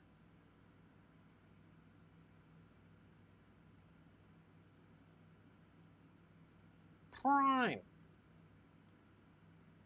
That's so weird that it's such a big prime tower. Maybe because the colors are that different? All right, let's try something. Is that going to make it smaller? I don't know. ERCF still not working? Yeah, bro. Yeah, bro. We're in the shit, man. All right, cool. Device, machine. Ah, you can scale it. Okay, all right, cool. Now we got some other settings. MMU parameters.cfg. MMU. Base. MMU parameters.cfg. We need sync unload to be set to 1. Sync. Tool sync unload. Tool sync. Where you at? Apparently you're not. Sync, tool, don't capitalize it. Arr! Tool, sync,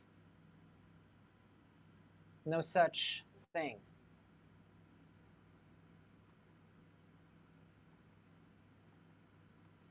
Where is tool sync unload? Enable these settings 1. Synchronized unloading.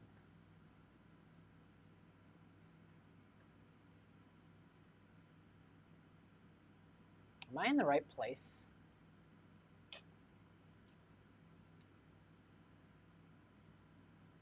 Synchronized. Extruder sync unload. Synchronized unloading. Weird.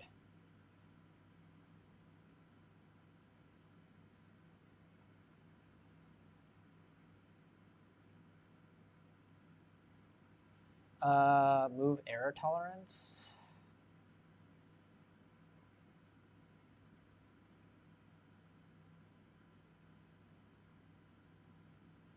I guess we can just put it in. Toolhead sync unload.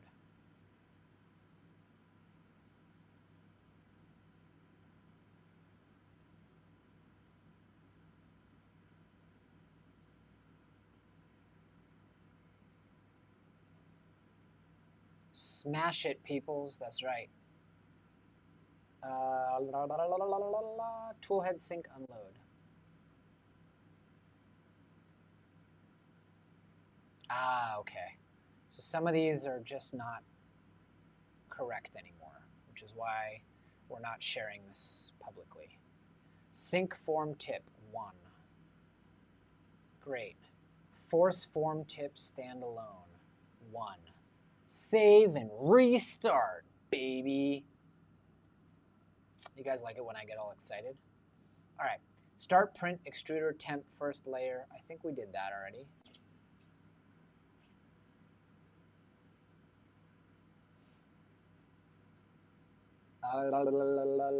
Start print extruder temp. Example start print. I already have my start print, okay? I've got it kind of just the way that I like it. I don't want to mess around with it. I mean, I don't actually like it, but it works. So let's slice some G-code, okay? Can we scale this thing? Turbo Tech Vibes says we can scale it, but you know what? You know what, guy? We can't, okay? We can't, but it's auto-calculated. And it appears that once you slice, then it kind of just does its thing and you can move it wherever you want. So we're learning, okay?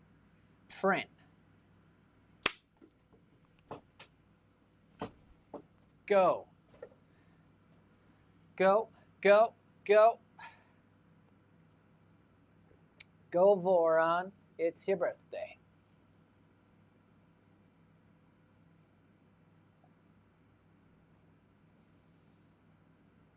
Everybody remember to hydrate. It's hot out. I feel like I start these live streams, I'm so like lucid and normal.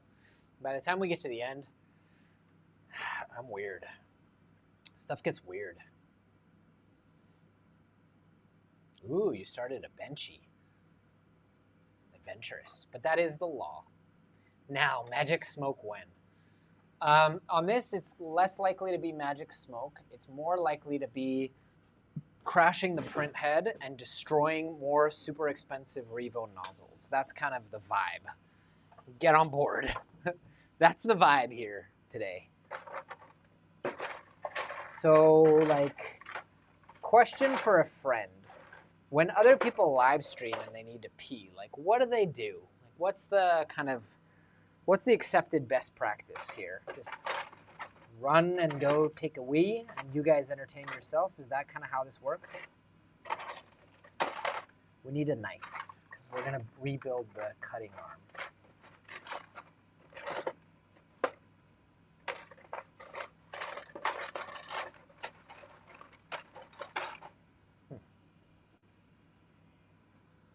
Normal live streams are boring. True. I want to try a stronger spring, and I printed this cutting arm, which you can see has a hole for a magnet, which is going to get stuck on this bolt here, and it's going to pull. So it's like normal for someone to be like, yo, dudes, I really got to pop a wee. And then they'll just like get off the live stream. Because that's we're heading in that direction. That's coming to a live stream near you. You know what I mean? That's the vibe. We need some 6mm magnets. We're just going to pop them in there. Oh, a BRB screen. That's smart. Nero puts the baby in charge. So he just puts a baby in front of the camera? Oh, dancing baby. I was like, okay, that's bold. I don't want to leave the printer alone, much less a baby. Okay, 6mm magnet, a little bit too thin. But I think if we stack them, and I have extra magnets, then we're going to be large and in charge. Oh yeah, that's what's up. I don't even know if we need both of these. Don't even dare. Good boy, girl. Good they, them. I wonder what my printer identifies as. Apache helicopter, most likely.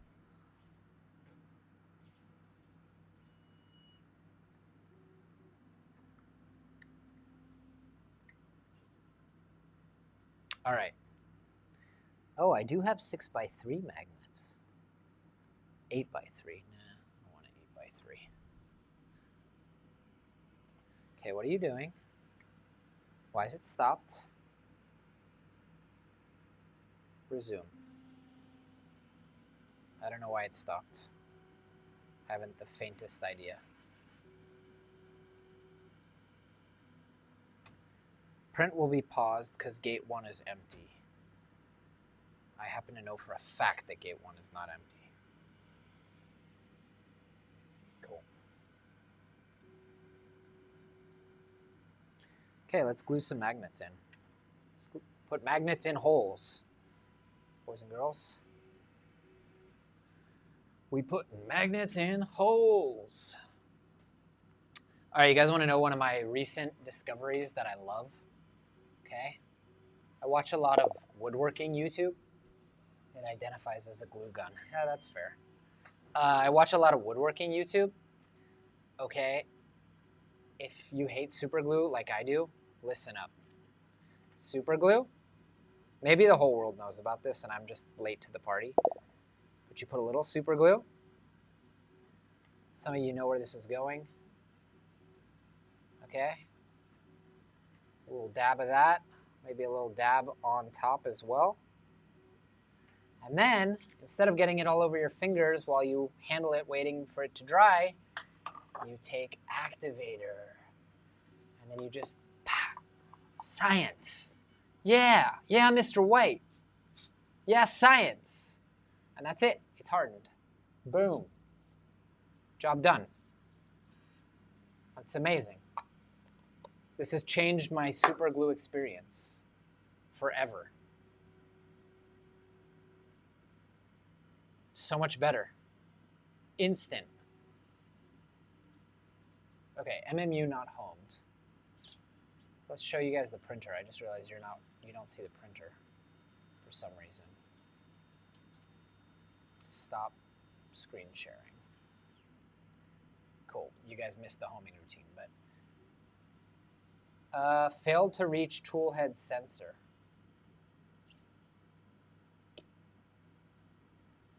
Occurred while changing. Why would it want to reach the toolhead sensor? Tip cutter and a purge bucket.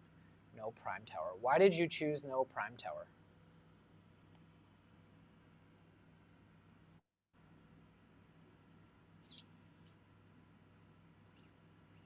Yeah, so ceramic squishy, just gonna put you in your place a little bit, man. Getting the mechanical part working, totally different ballgame. Getting the actual thing printing reliably, not jamming, configuring it, that's a whole different ballgame. I built this thing in 2 days. Then you have to start dealing with all the things that weren't perfectly printed correctly, reprinting them, reinstalling, reassembling. But mostly I've just been doing other projects, to be honest. Okay. I think the reason it's not working is because the tip is a mess. Yeah. It's likely that we need to do some tip cutting of our own. I know from my bamboo experience that like this is not going to cut it. See that? See the bald spot that isn't there? Is that a bald spot? Really? Kind of looks like I have a bald spot, guys. Bless whichever one of you brought it to my attention. All right, let's try this again. I mean, that's the thing about tip forming, right? It's not just about clogging. I have 2 toolhead sensors. It's not just about the clogging. Nope, now we have to cancel.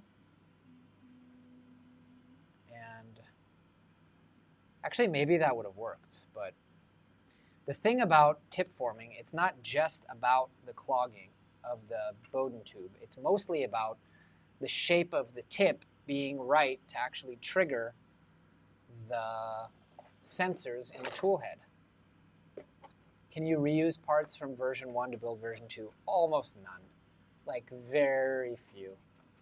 I'm trying to think, like maybe a motor mount here and there, maybe a top hat.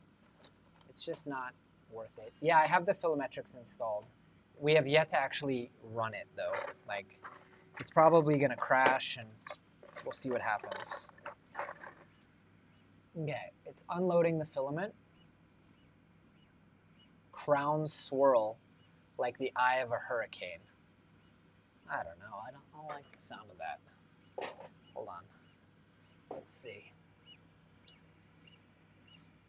I can't look at the screen at the same time. Hold on. I don't think I have a bald spot, guys. I think my hair's just a mess. I don't know. This is a question for the wife. Did you build a filament dryer, or do you advise any? I have a lot of filament dryers. I have this Ibos one. I think it's one of the best ones on the market. That's this here. The Sunlu S4 is one of the best ones on the market. If you're looking for something more affordable, Sobel has their SHO2. Why does it keep telling me that gate 1 is empty? It's not empty.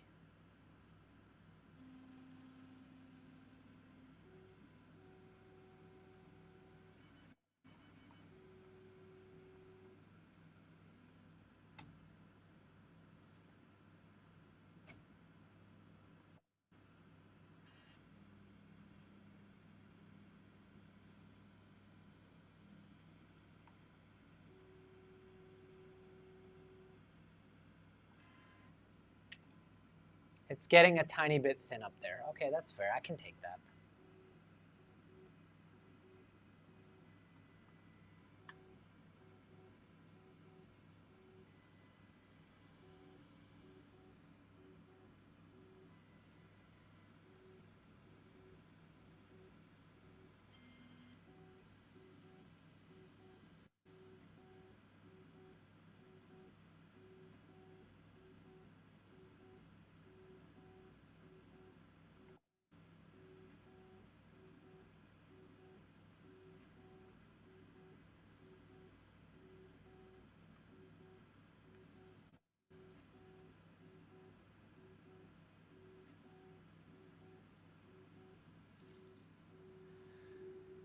"36 people, 35 likes, and 1 dislike. That's fair. That's fair game.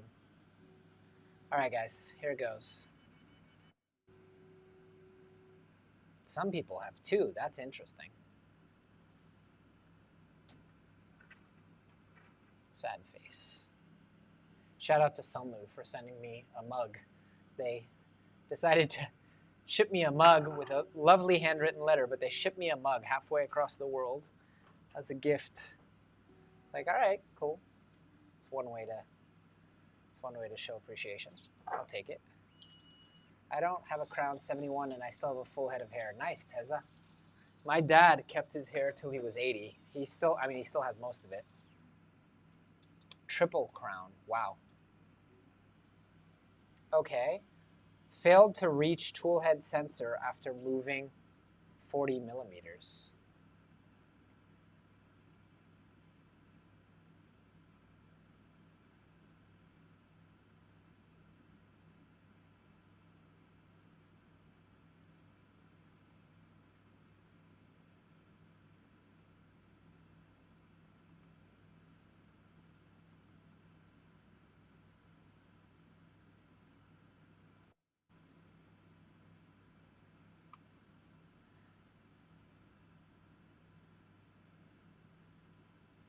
Yeah, it's technically a tea cup.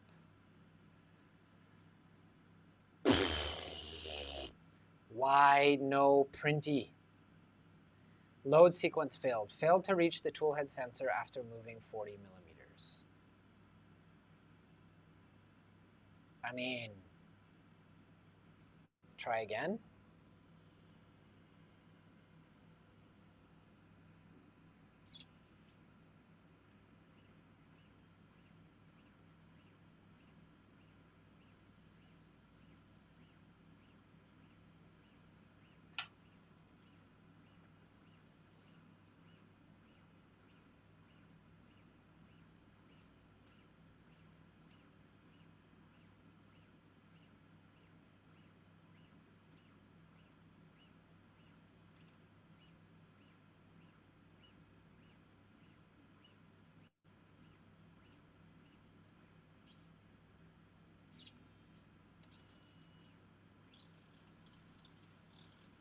Loading, loading, loading.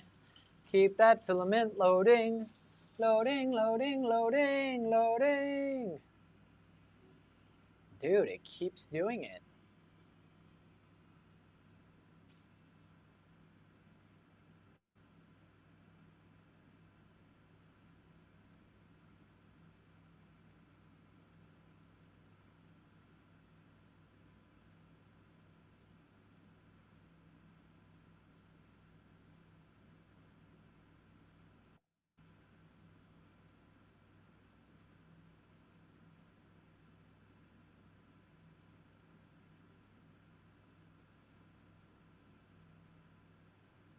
Bald is a badger. Are badgers bald? Honey badgers are not bald. This much I know. What filament did I use? That is Polymaker. Same thing as the boron. Let's see. Polymaker ASA, but they have the same one in ABS.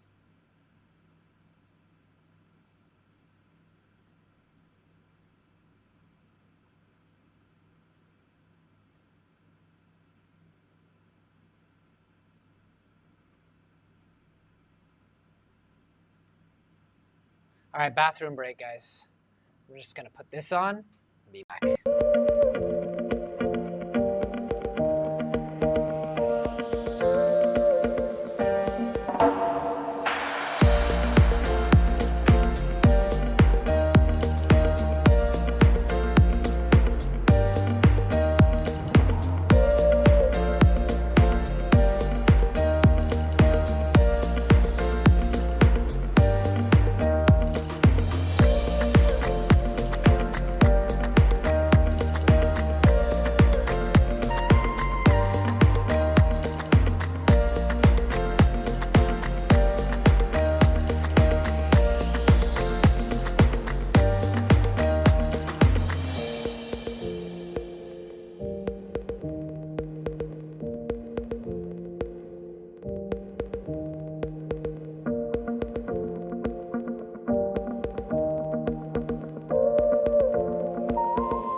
We gotta plug in the iPhone. Running out of battery. Pretty soon we're gonna need to plug in the computer as well.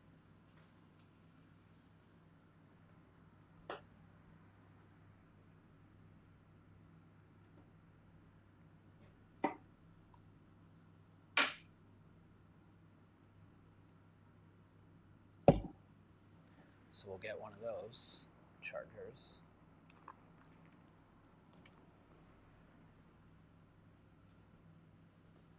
And now we play the waiting game until someone can help us.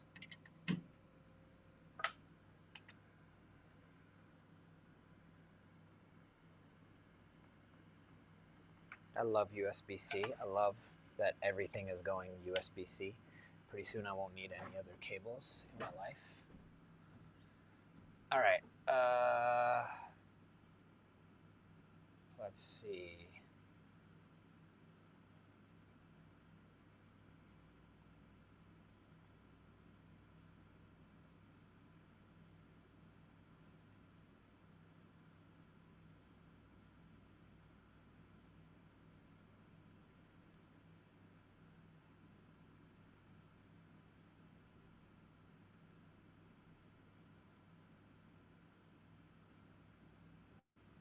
Anybody there? Anybody still here?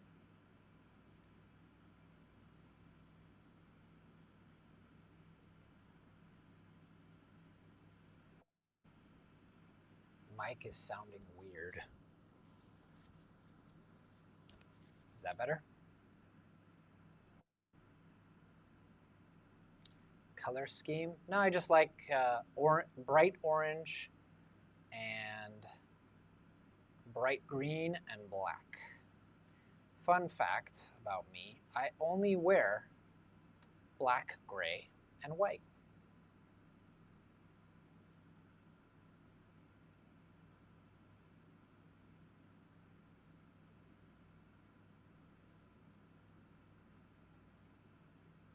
Okay, let's try to reduce the kink. That's what Mark says.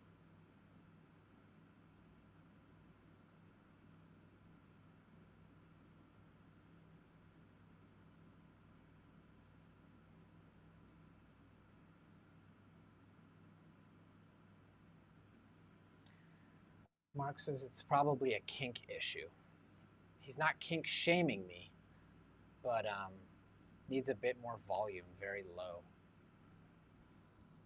Did I mess with something on here? Let's see. We have settings that we can fix. Hello. Okay. Which mic are we on? We're on microphone 2. Da da da da.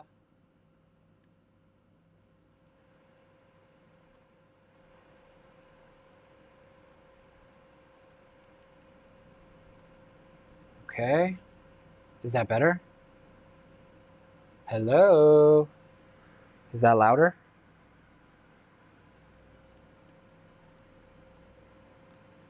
I never read the manual for this, and that was a mistake. Like, from the get-go. Never read the manuals for these microphones. To be fair, I was in China. If you manually feed filament to the tool head, do they still show as triggered in mainsail?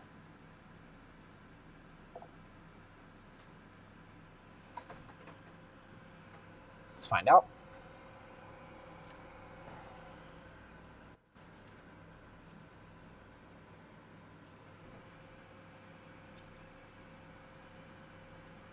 Extruder sensor.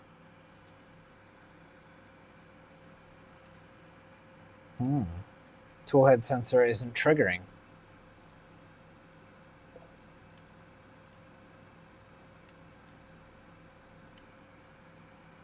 That's weird. It's almost like there's a clog in there. Wham Bam nozzle declogging tool. Oh, I see some wisps of filament coming out. That's not good. Yeah, there's a clog in here. Something's up. There we go. Ha! It was the old tip. It got pulled through. Now we're going to push you through. Okay. We had a clog, boys and girls. To be fair, it's also still not really going through nicely.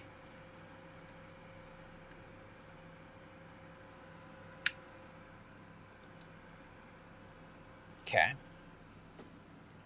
Not wrong port, we had a clog.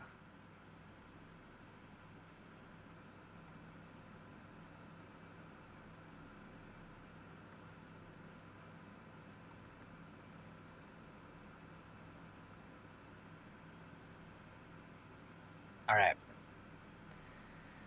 Where were we? Should we try to print something? Cancel print. Reprint job. So we don't have an overhead cam now, so you guys are just going to watch here. Cool?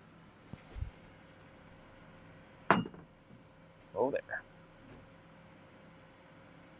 Whoa there! Can I put this here? No, that's going to blind you guys. So many lights. All of the lights. Dun, dun, dun, dun, dun, dun, dun, dun, dun, dun, dun, dun. Where are all those blades? Why? Stop it. Stop it. Oh, it just, instead of unloading all the way, it just kind of, I hope, figured out that it was loaded with the right tool.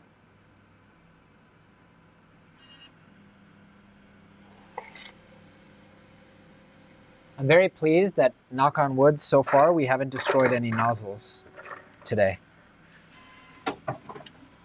I don't know where all the extra hobby blades are, though. Hobby blades. We need more hobby blades because I want to rebuild an arm while this is... Whoa! Ah! Literally every day I do something like this. It's just so crowded in this whole studio and so messy. Like, it's an everyday occurrence. It's every day, bro. It's every day, bro. Let me know in chat if you get that reference.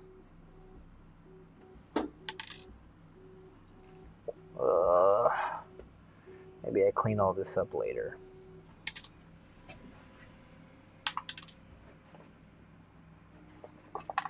It's every day, bro. Bastard. Oh, yeah.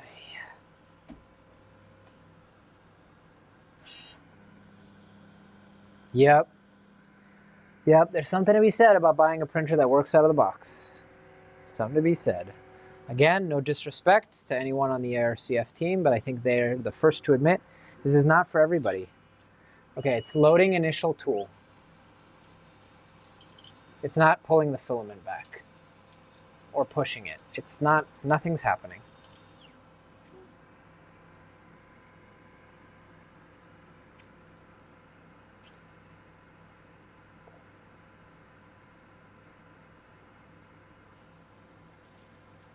Why?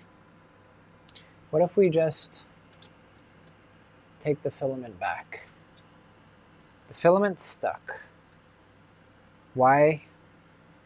Oh, maybe it wasn't supposed to. Every day, bro, with the Disney Channel flow. Yep. You got it. Something is stuck mechanically.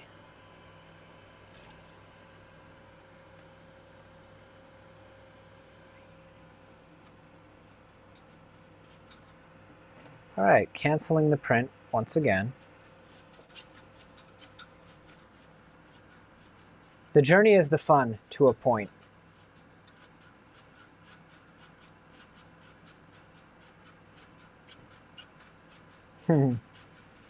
This is going to be the last ERCF I build.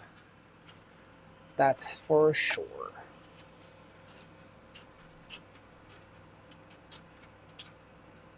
I think the problem is, like, if I was just doing this for fun as a fun challenge, that'd be one thing, but this is my job and I need to be able to put out content consistently. Oh, wow. Someone already put the ERCF on it, huh? How's that working out? Let me see if I can find those hobby blades real quick. Maybe they're here. They are. I got you guys. Little itty bitty hobby blades. And maybe there's a better spring here too. There is. It's an extruder spring though. I think that's going to be too tight. It's every day, bro. This mess is every day, bro. All right, we printed. Oh, do I have the blade holder though? I don't have one. Handy. I printed more. Let's see if they're in the same place.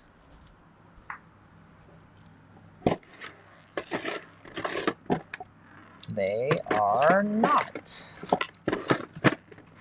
We need a blade holder. Here's another spring that might be better. It's a good strong spring.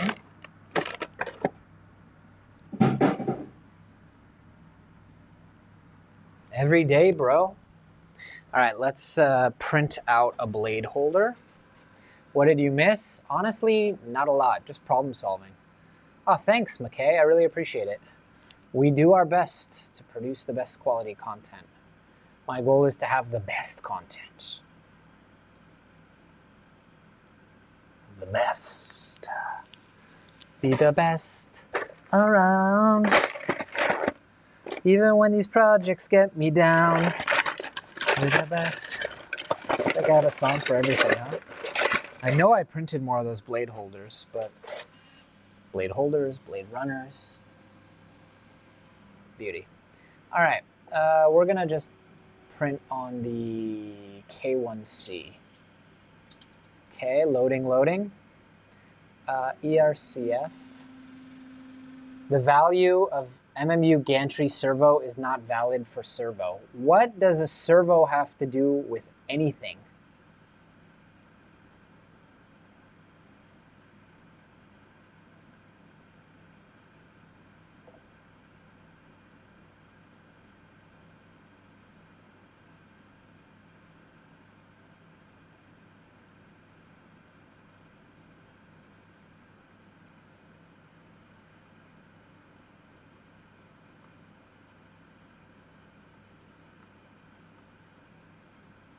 Man.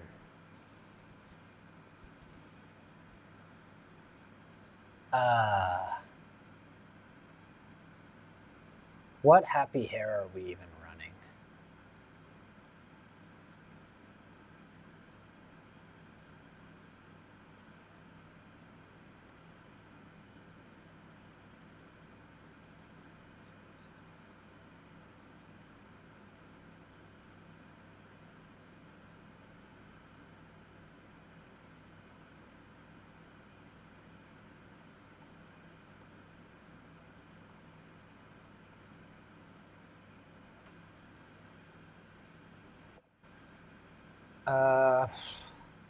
Yeah, exactly. It's supposed to unload and load. Wait, we were printing something on the K1C.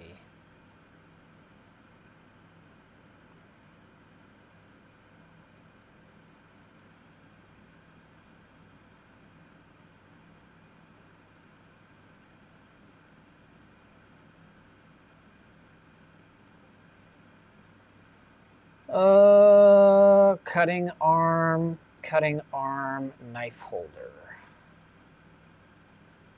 with ASA. Let's print one this way and one standing up.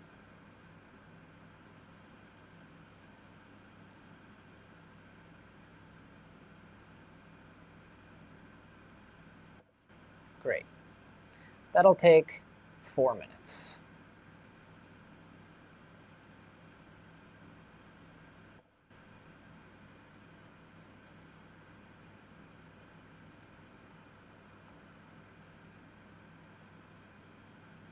Did you shout out PCBWay? I did, and I do. I say PCBWay a lot because they help me a lot.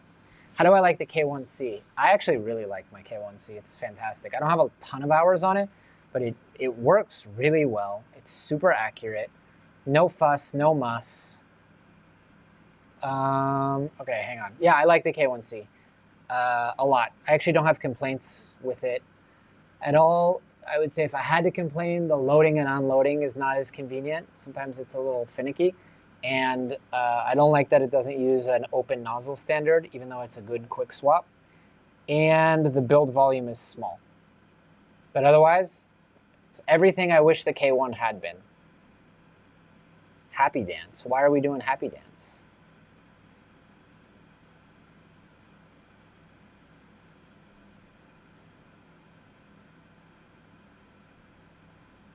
Ugh. Just picked a nasty scab. I don't think you guys wanted to know that.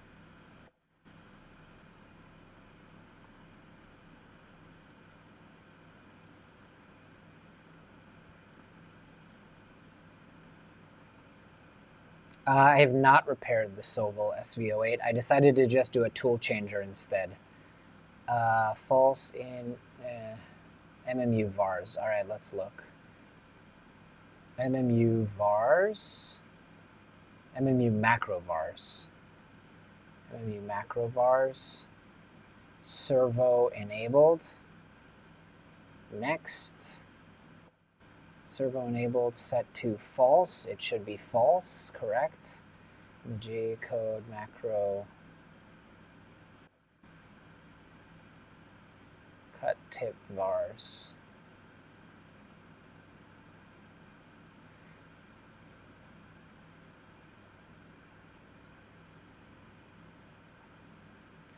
Do I have the Flash Forge? I do not.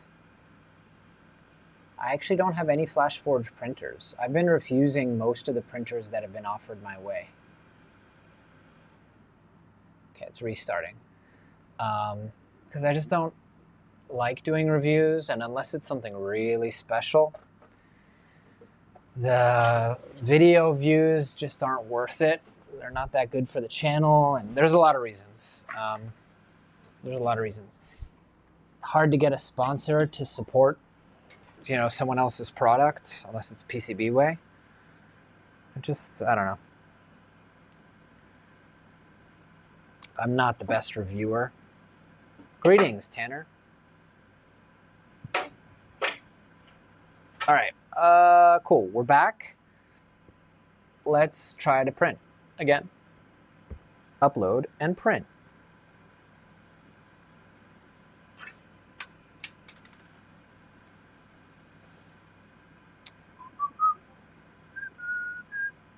How many people are we? 37 with 46 likes. Thank you guys. And a $5 donation from Ultimate Dude. Yeah, Ultimate. He is the Ultimate Dude.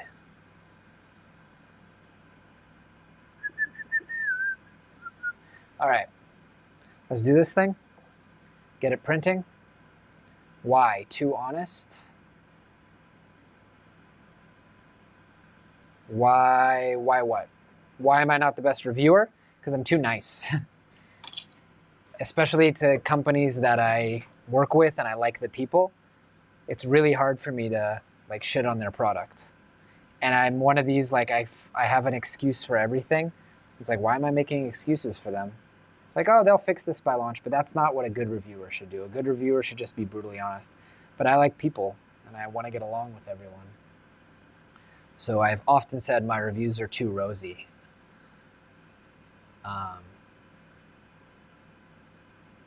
The hype for the SV08 took a pretty big dive after the first reviews came out, in my opinion.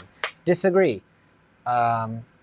Almost every reviewer except one really liked it. I liked it.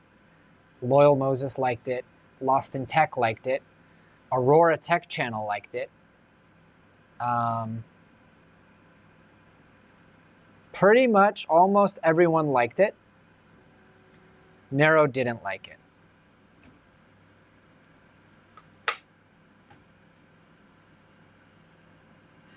So, but the hype died down, in my opinion, and rightfully, because the shipping times got super delayed. I don't know why, but they were making changes. And the shipping times got delayed, and people got upset and started, you know, commenting and posting and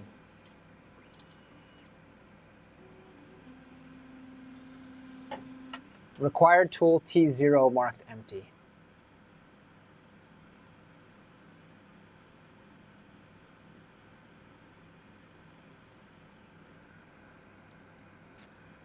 Should not have picked that scab. That was not wise.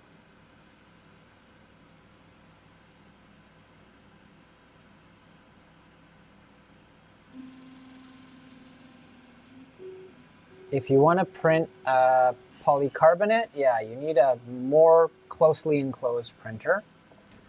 You can print it on a P1S.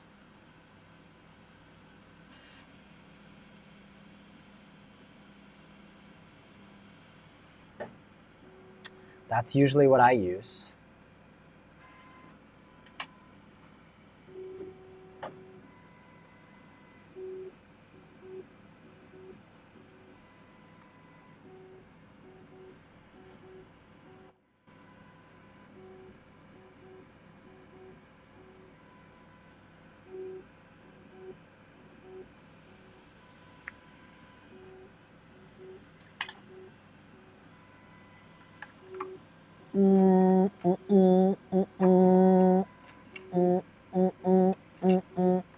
Do you guys ever notice how like each printer has its own noise? And it's kind of like how if you're a parent, you know the sound of each of your kids like crying or laughing, like you can differentiate. So I just know, like, oh, the Creality, I guess, warmed up because it's printing, like you can just tell. So the Voron has a very distinctive sound because of the quad gantry and clicky. And the 4 motors, the 4 Z motors, make such a distinctive noise. Houston, we have lost the magnetic strip. Where did it go? Peeled off. Rather not use bamboo. Okay. You want to print polycarbonate. How big are the parts? And are you open to building a Voron? But actually, if you want a ready-made printer that prints polycarbonate well, K1C. Affordable, open source, clipper. MMU not homed. Okay, homing it. What brought that on?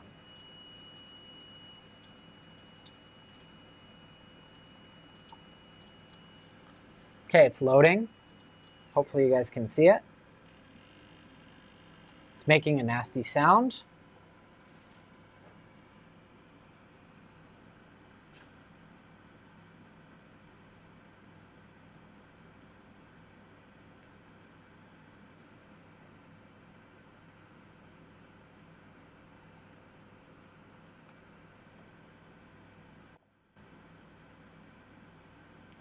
Let's try the automated measurement tool.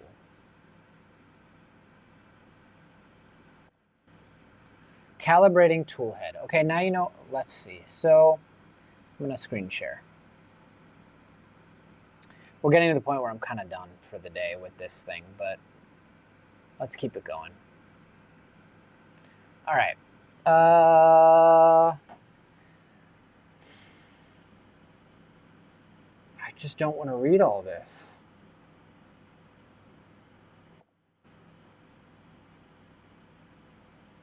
Yeah, he's an astrophysicist.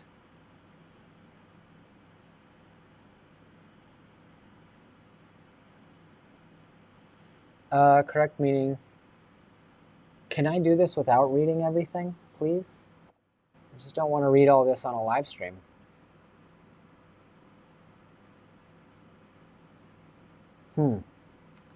I don't think the Cobra 3 will be open source. With toolhead tip cutting, the procedure is a little more complex and introduces 2 additional macro variables. Okay, there's apparently an automated tool.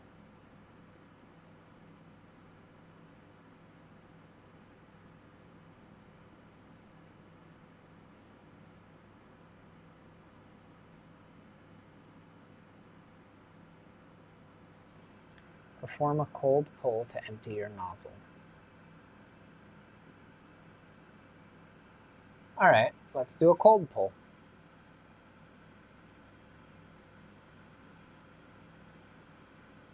So first, let's extrude a little bit.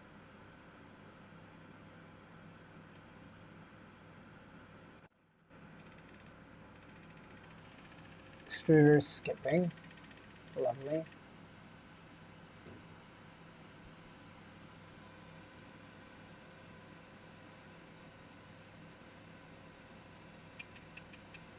Why is the extruder skipping?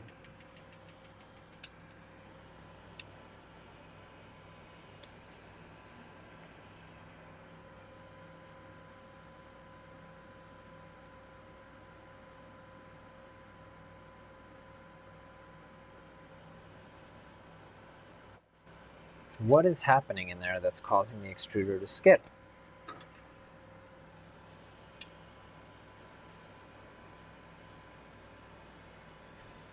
It keeps clogging.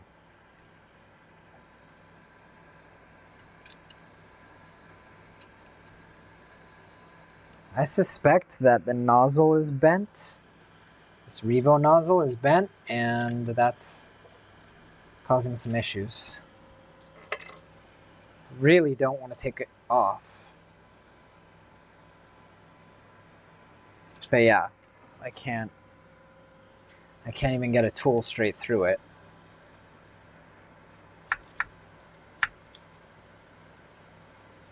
I'm hitting something. It's not the blade. I'm hitting something.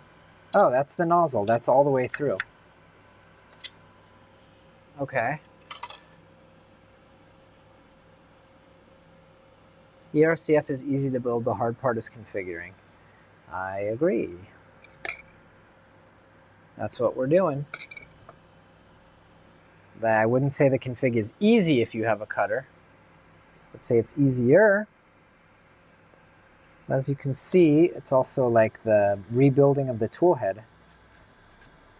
Okay, then maybe that's not the nozzle. Maybe I indeed have clogged or bent the nozzle to the point where it can't extrude material. But it was extruding earlier today, so there we go. Why does it keep clogging? That's the end of the nozzle. Big shout out to Wham Bam Nozzle Maintenance Kit.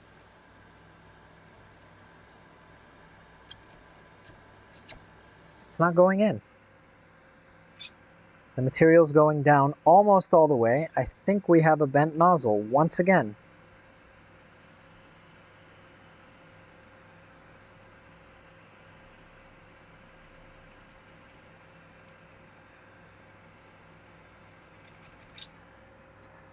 I don't get it.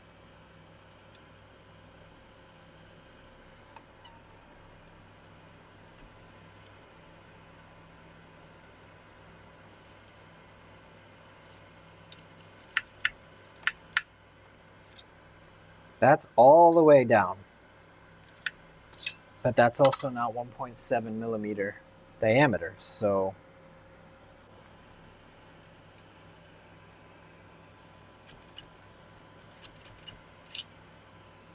this filament just doesn't want to go all the way down.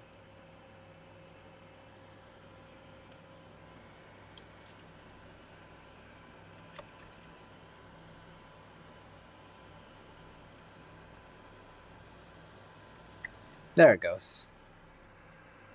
Now it's extruding. But yeah, there's some kind of problem in the filament path. Likely a bent nozzle.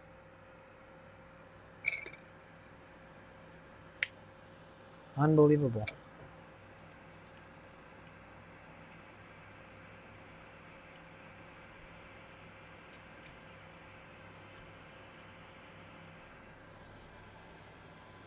I think we're gonna have to switch out the nozzle, guys. Again. This is like the third or fourth one that I've destroyed.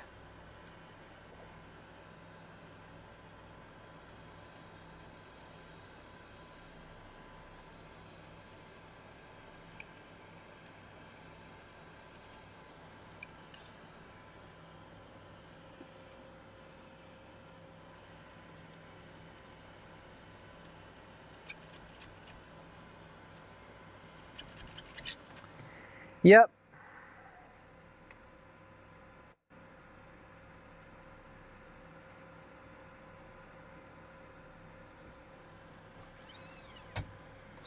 Another Revo nozzle down the drain.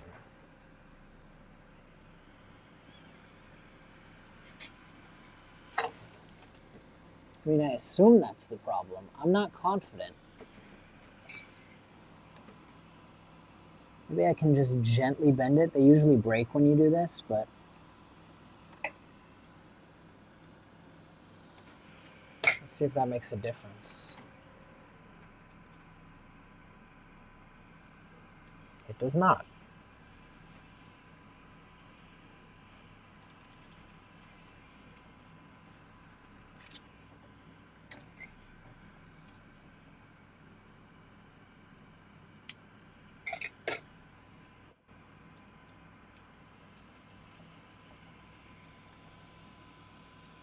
It's also possible that there's something else stuck in the filament path, like old filament.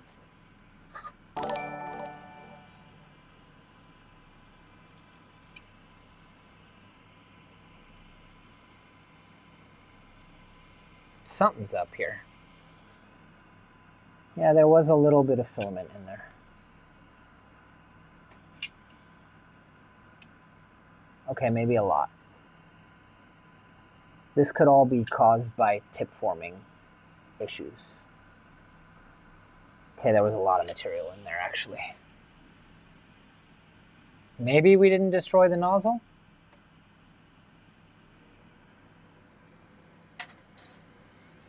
VZ bots are badass, agreed.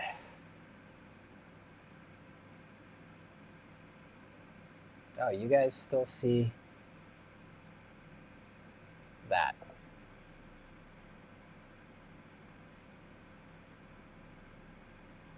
It's not, no, the issue with the Revo's bending is it kept missing the probe and slamming into the bed. So it destroyed the gantry and destroyed 3 different Revo nozzles.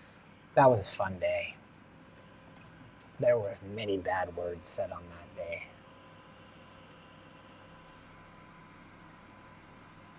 But yeah, no, still, filament won't go down.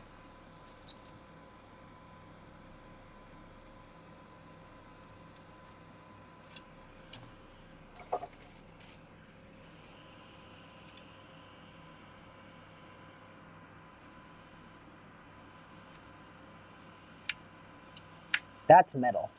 I hear the metal. If we hold this up, that is all the way down to the nozzle. So then why doesn't the filament go down?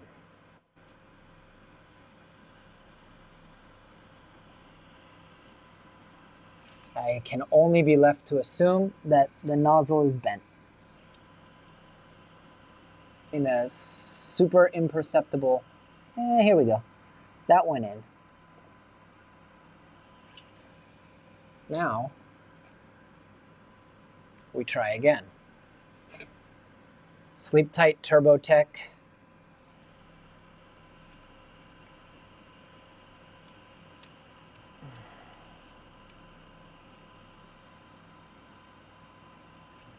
Yeah, stuff's just getting jammed. Every single time that I pull the filament out, it gets clogged. Which does not bode well.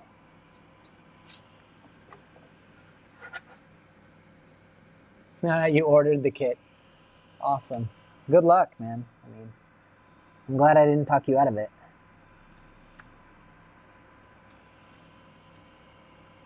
Yeah, it's just clogging the whole filament path every time.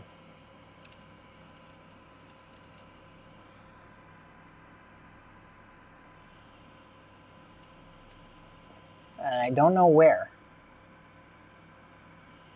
Where? It's clogging it in the nozzle every time.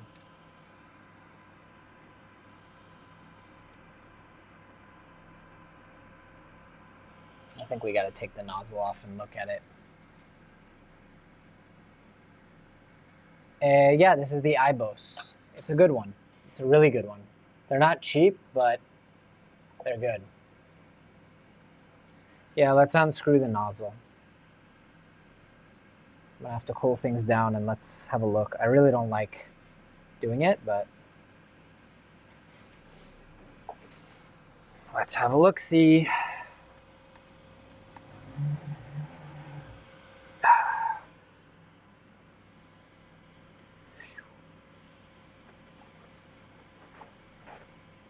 You know what? I'm gonna put on a silicone glove for this. No, I don't think it's heat creep. I think I bent the nozzle.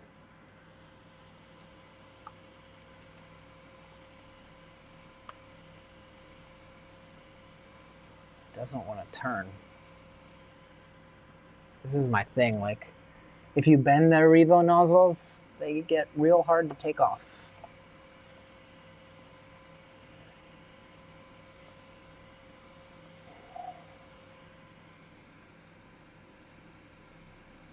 And I've bent a lot of them over the last few days.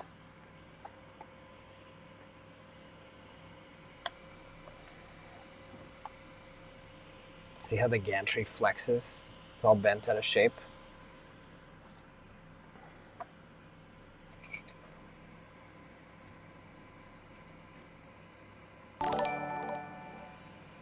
Thank you, Lucas.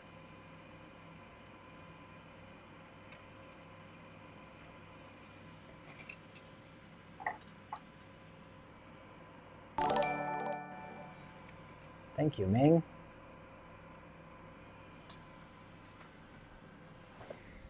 All right. 100 degrees, still too hot to handle. It's definitely bent.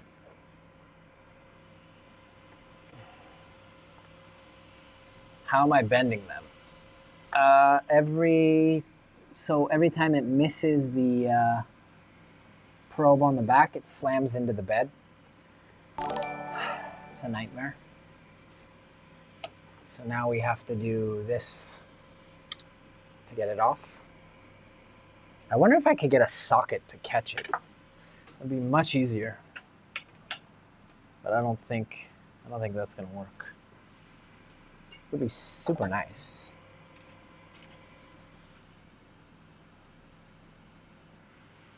Where did I just put the other socket? I pulled 2 out. Did I not? I was pretty confident that I just pulled 2 sockets.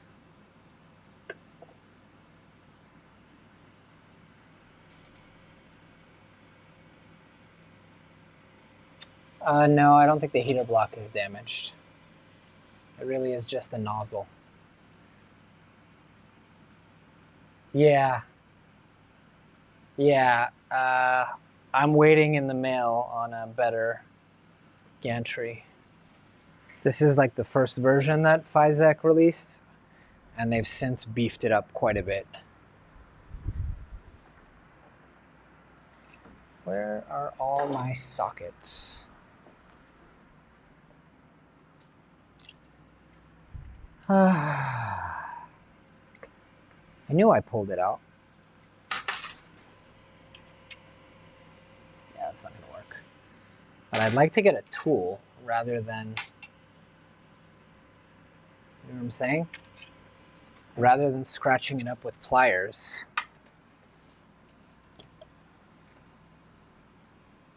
What about this thing? I mean, this is gonna scratch it up. It's probably damaged so much that it ain't gonna matter, but this'll do it.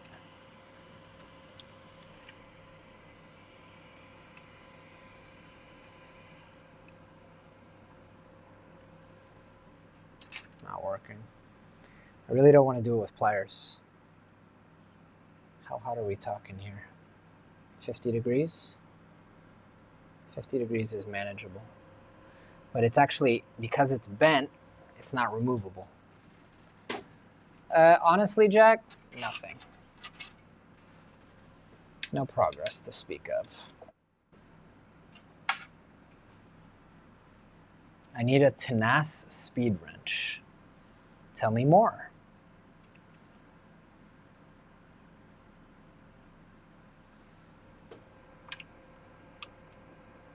10 is too big. I mean, they're not hex, right? So that's part of the issue. I need something that's going to grip a circular object and just remove it. Yeah, the CAN bus is done. Finally. What if I used this? Would this grip it? Nope. It's going to come down to... Yeah. Yeah, it's going to come down to this. Oh yeah, we bent another nozzle. I mean, not on the stream, but probably yesterday. It's going to come down to pliers.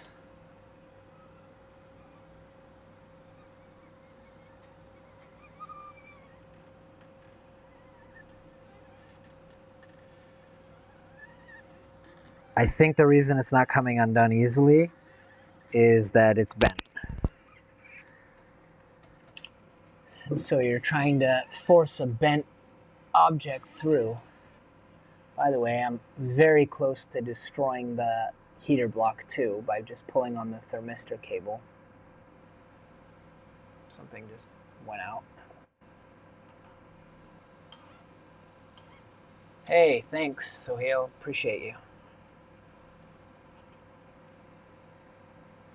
Yeah, I mean, this is a mess.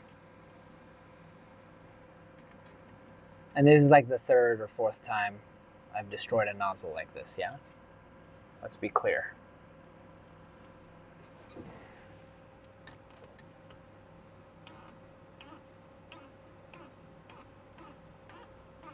I didn't realize you can hear that. That's a good lav mic. There goes that. I may have just destroyed the heat block thermistor as well. We're gonna find out in a second. I'm trying to protect it, but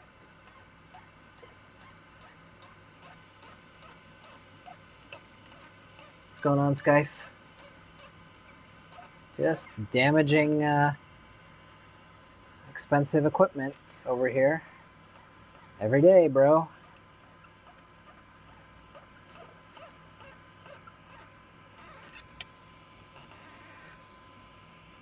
Maryland, USA.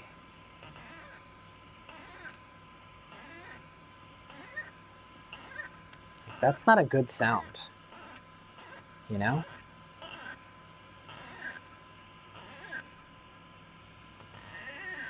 I may have to give up on the Revo on this printer because every time it mishomes, it's destroying a nozzle.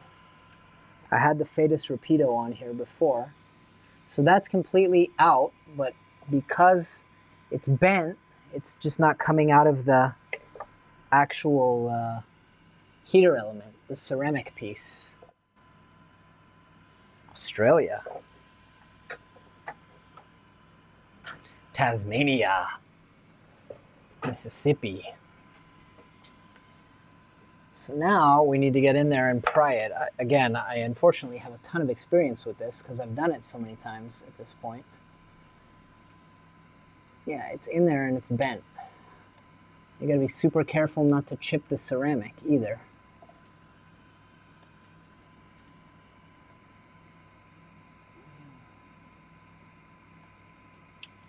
Son of a gun. See what I mean? It doesn't seem that bent, though. I'll be honest. I've seen worse, but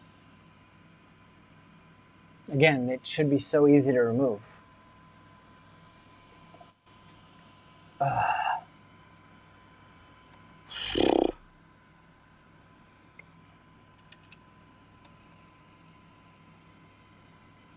Whoa, that was my finger. Finger in fan.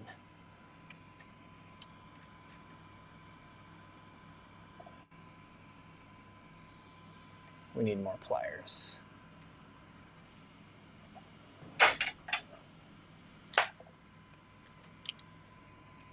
Get up in there.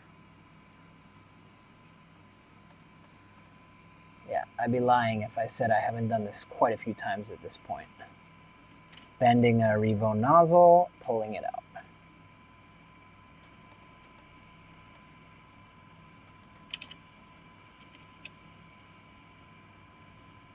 There we go. Let's have a look at the damage, shall we?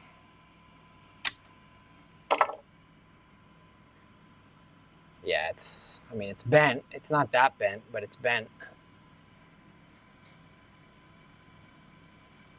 I can hold it like this and turn it, and you can see it wibble wobble. Focus. Focus, damn you.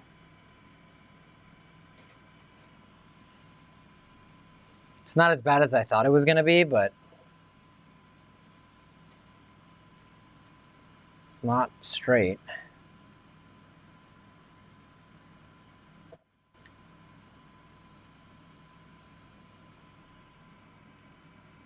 MMU for SVO8. I haven't heard anything in a while, actually. This is salvageable, maybe.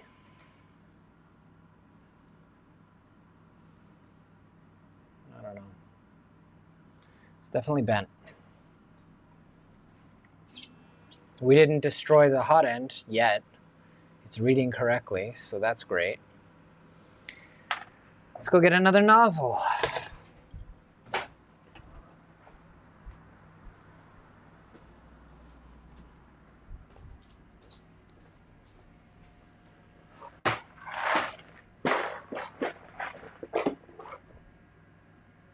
I'm out of 0.6s. So we're going to have to use a 0.4, and I'm not taking them from the SV08 project. That's not happening.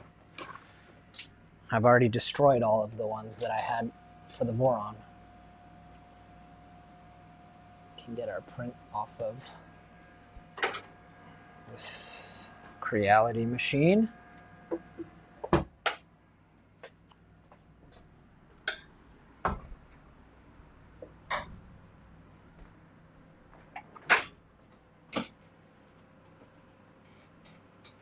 Okay, I assume that the threads are fine. We're going to find out right now by doing this.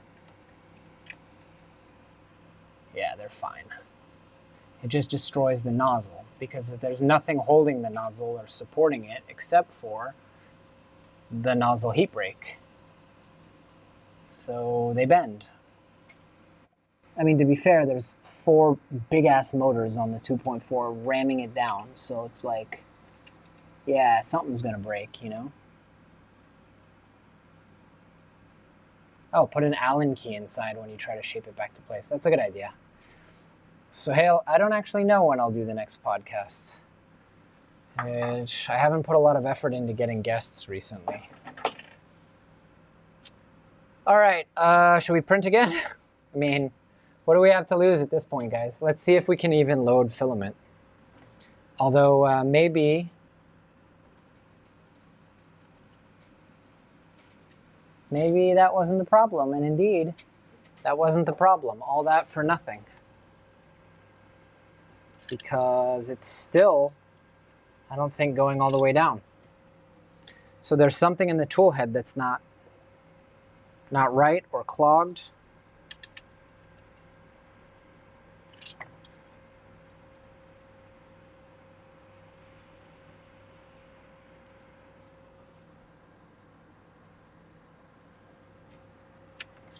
I don't know why.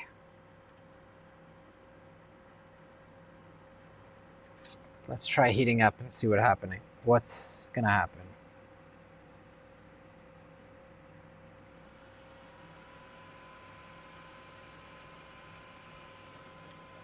Ever since I rebuilt this tool head, this printer has just had nothing but problems.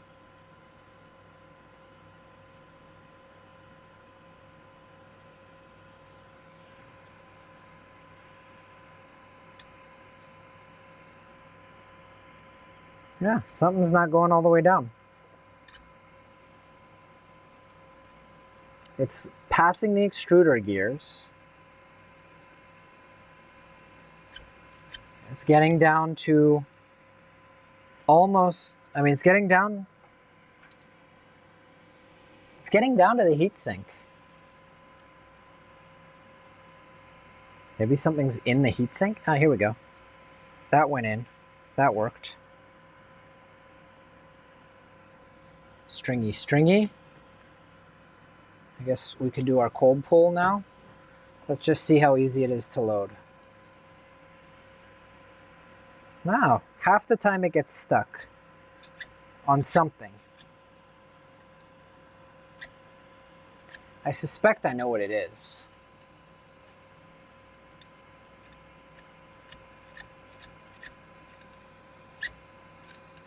That's not right. And if I'm having trouble loading it, then the ERCF is definitely going to have trouble loading it.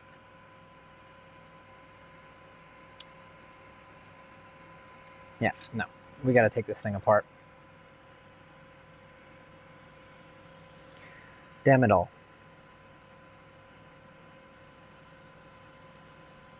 Alexa, turn off Python. You like that? All right.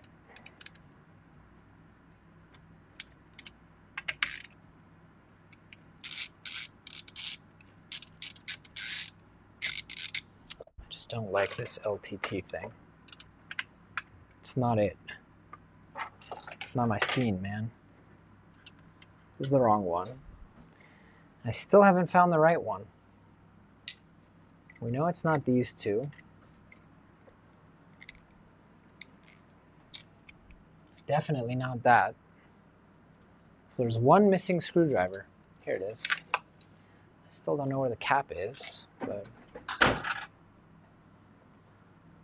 is there a PTFE tube in that version? I'm not sure. That's what I want to check. It might be a PTFE tube. It might also be the heat sink or the heat set insert after the filament cutter, which I was supposed to drill out and I got lazy. Sorry, I forgot to give she who will not be named warning. It's really 2 steps forward and then 2 steps back with this.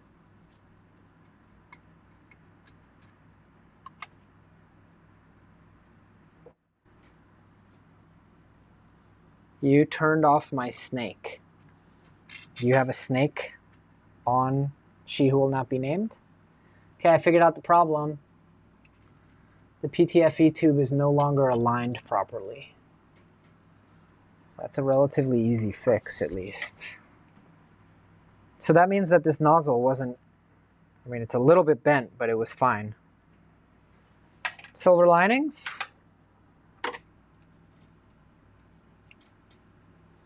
Question also is, how did the PTFE tube get out of alignment?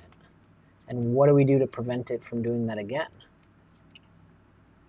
My theory is that the filament, when it was pulled out, kind of pulled the PTFE tube with it. Ah, that's still hot. That's also every day, bro. Every day. Every day that happens to me. I'm not patient for it to finish cooling before I start working on it. Ah, the PTFE tube is also way too short. I think we just need to... I mean, how bad is it really?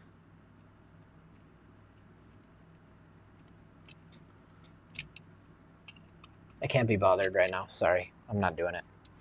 But while we're in here, let's change out this arm for a better one.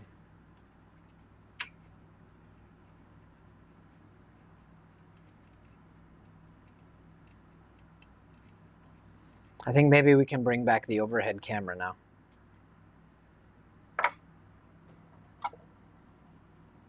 That MMU 3 is huge. It's an ERCF. But yes, it is large and in charge, as my friend would say.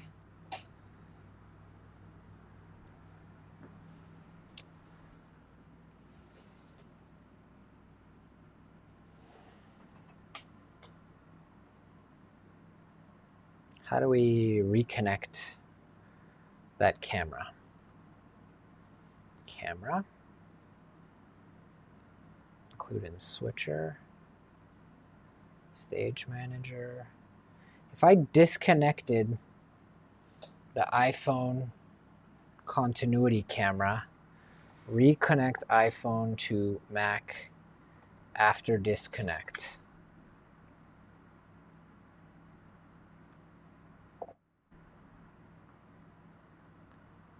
Oh, thanks, Ivan. That's really kind of you. Ivan gave a $10 tip. You're amazing, Ivan. And yes, I'm going to need coffee after this. You need to plug it into your Mac for it to work. Joy.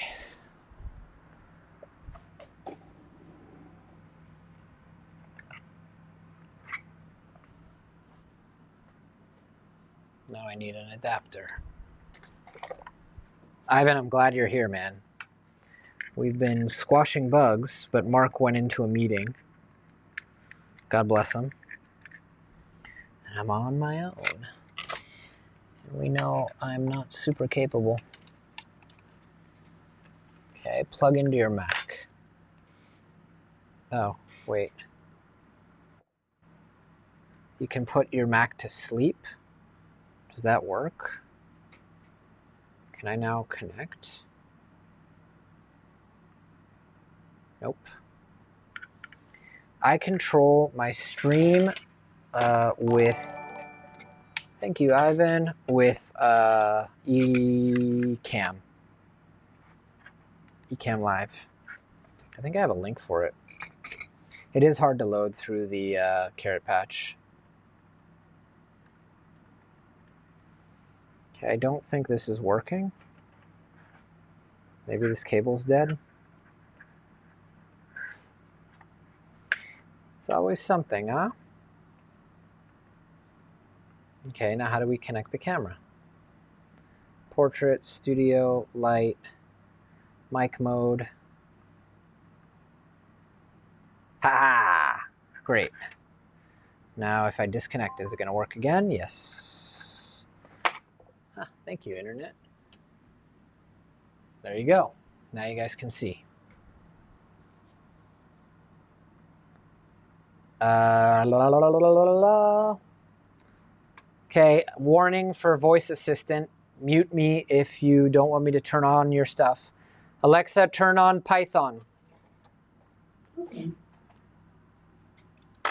Oh, there goes the arm.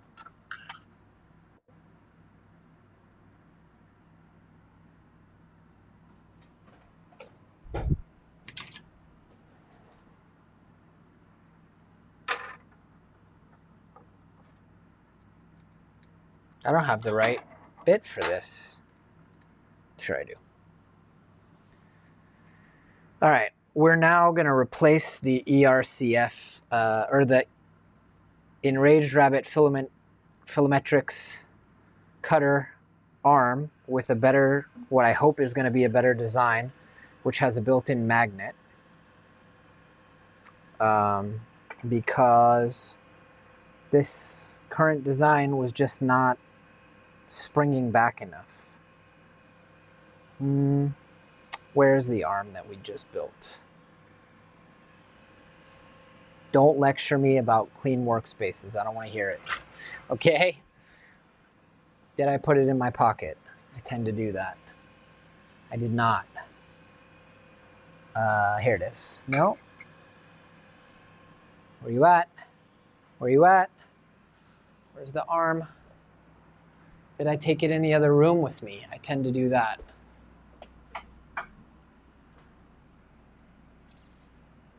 I did not. Think. Where we made an arm, a black arm, with a magnet. We glued it. I showed it to you guys. Never to be seen again. Tools, tools, tools. Roll of filament. Printer. Anybody see it? Anybody see where I put that arm? Pockets again? Fishing? Nothing.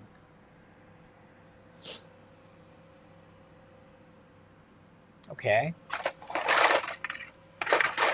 Think. More filament. It's not here. It's not there. It's not anywhere. Anyone remember what I did with it after I showed it on camera? Yep. Put it down for a femtosecond, exactly. My thing is I'll go in the other room to grab something and then I'll put it down. Okay. Come on. Didn't it drop on the floor? That's a great question. You just want to see my bald spot again, don't you? Okay, let's see. What would I have done with it? It had fresh glue, so, I mean,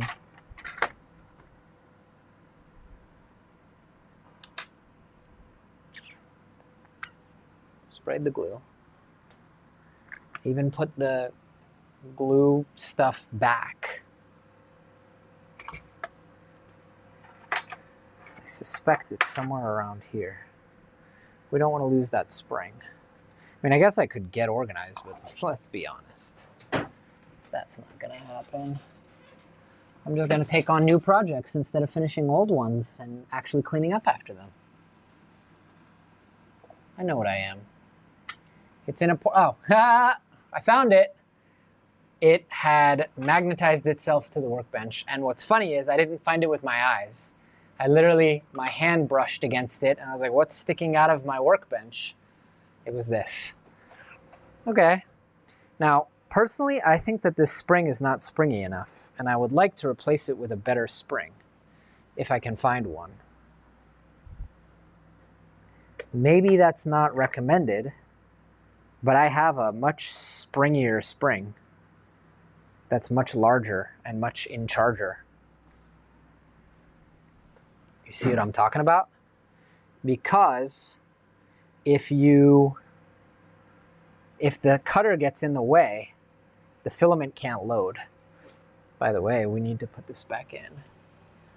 I'm worried about that Bowden tube, guys. It's gonna cause problems down the line. I just know it. And I don't want to mess with it right now. I want to get this thing working and then refine things. And what I don't like is when you just want to like get some success and momentum with a project so you can kind of motivate yourself. And instead what you get is an endless pit of despair as you try and squash the bugs one by one and reprint stuff, and you know, it's the part I don't dig. Oh, joy.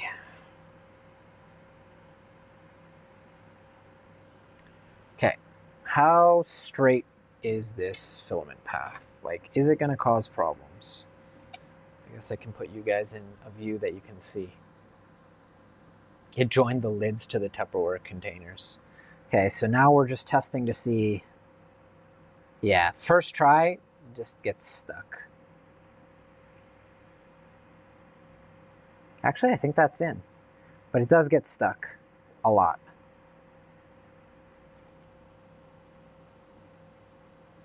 I can see a dissection on the horizon. You're very good because, yeah, that dissection is now, unfortunately. It's 4 screws just to do it right. Let's do it. That's 1. That is 2.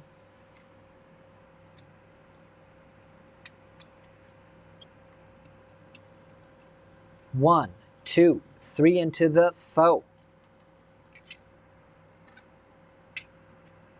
3 and 4. All right, sorry, I'm blocking you guys from seeing.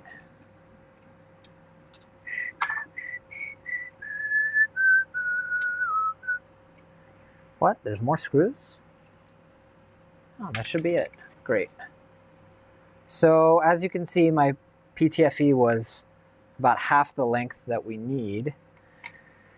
That eventually would have caused a lot of issues. Need a bigger hammer.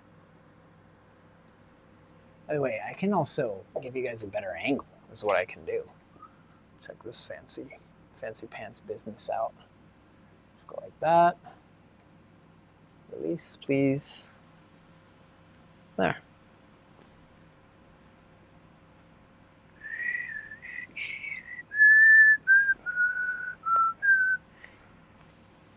There you go.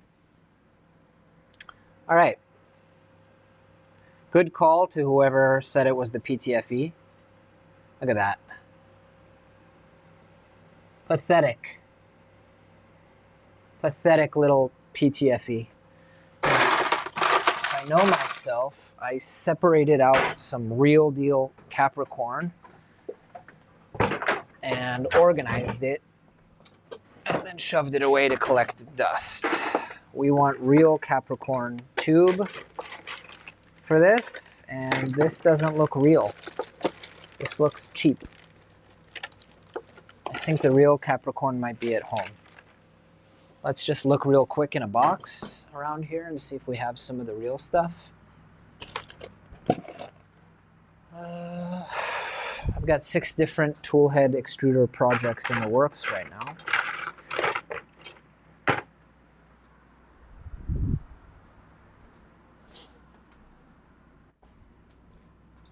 And Capricorn here. Negative.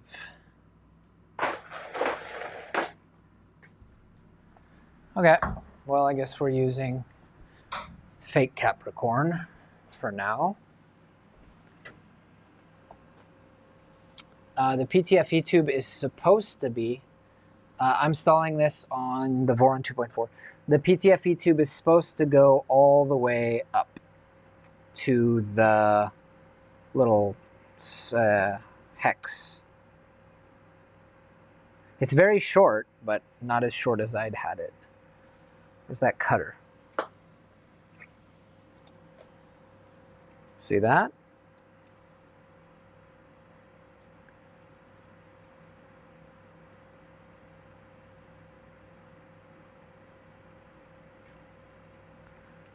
Okay. Let's cut it. Good. Good. I'm gonna have to go pick up my kids pretty soon. Now, what do you guys think? Should I cut the inside of it a little bit to be a funnel? I think probably not. I don't know if that's bald spot. I'm back on that. Okay. Great. We got that. Now this guy needs to go in here. Can kind of get him in there before we screw everything back on. Good call to whoever predicted the disassembly. You were 100% right. And I don't think we're going to regret it. If I've learned anything with the Bamboo Lab printers and maintaining them and having trouble with them and trying to modify them and just destroying them in the end, it's that when a machine is automatically loading and unloading filament, you really got to give it perfect conditions. You chamfer the top part? All right. If Ivan does it, then I'm going to do it. I actually have chamfer bits that I could use to do this properly. I'm sure a drill bit would work, but I just feel better knowing that Ivan is in the chat. For those of you who don't know, oh, these aren't sharp enough, no way. For those of you who don't know, Ivan is a member of the ERCF team, and he and I had a great podcast that you can check out if you're so inclined, where he told me a lot about the ERCF and how it works before I agreed to build one. Okay, there we go.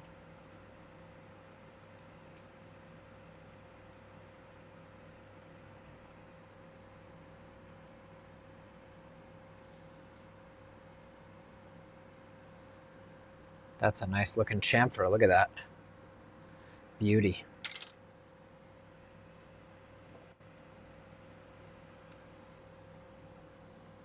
That's a bald spot, then I'm Mr. Clean. Yeah, all right. Crisis averted. Just countersink bit and a few turns by hand helps a lot. All right, cool. For those of you who don't know, Ivan is my ERCF stepdad. He's finding out when you guys are. He has adopted me and taken me under his wing, raised me as if I were one of his own.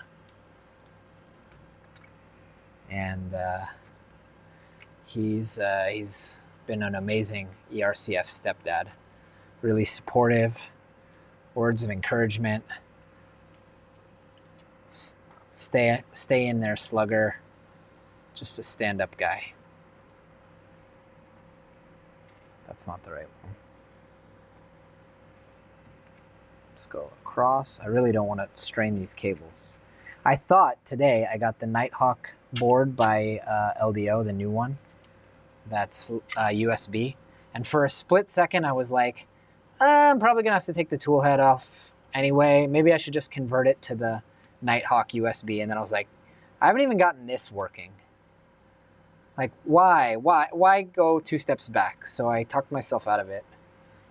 But at some point, I am going to do the Nighthawk because it's just so much better than CAN bus.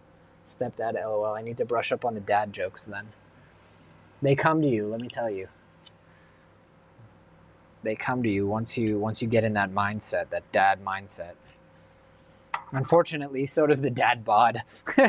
I discovered that. All right, get in there, little buggeroo. All right. Well, it still feels like it's not dead center, the PTFE. But I'm also not looking at it dead center. Oh yeah, that's night and day. Night and day. Okay, now we need to kind of finagle.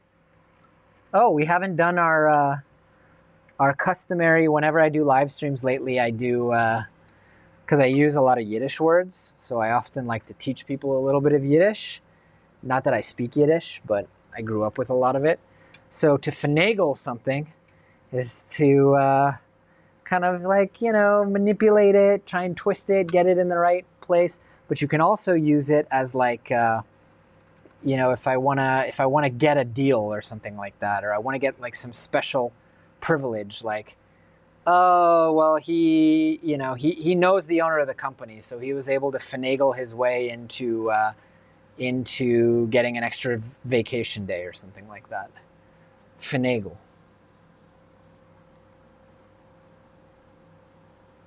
Jerry can. I know someone who can guzzle 2 gallons of gas and still be completely fine. Jerry can. You guys are funny. Oh, we forgot to put on the arm, so we're gonna have to do it backwards. The cutter arm. Jerry can. That's funny. I heard a good one. So here we say, there's a phrase in Hebrew where you say chaval, and chaval, finagle isn't Nebraskan. No, I'm pretty sure finagle is Yiddish. Let's ask ChatGPT. Is finagle Yiddish? It has to be. Yes, finagle is believed to have origins in Yiddish from the word fanakel, which means to swindle or to cheat in Yiddish. I didn't know that. So I said it was kind of swindler, but over time it was adapted to English with a similar meaning, to achieve something by using devious or dishonest methods. So I didn't know that it was devious or dishonest. I thought it was like roundabout, questionable, but not outright dishonest. That's funny.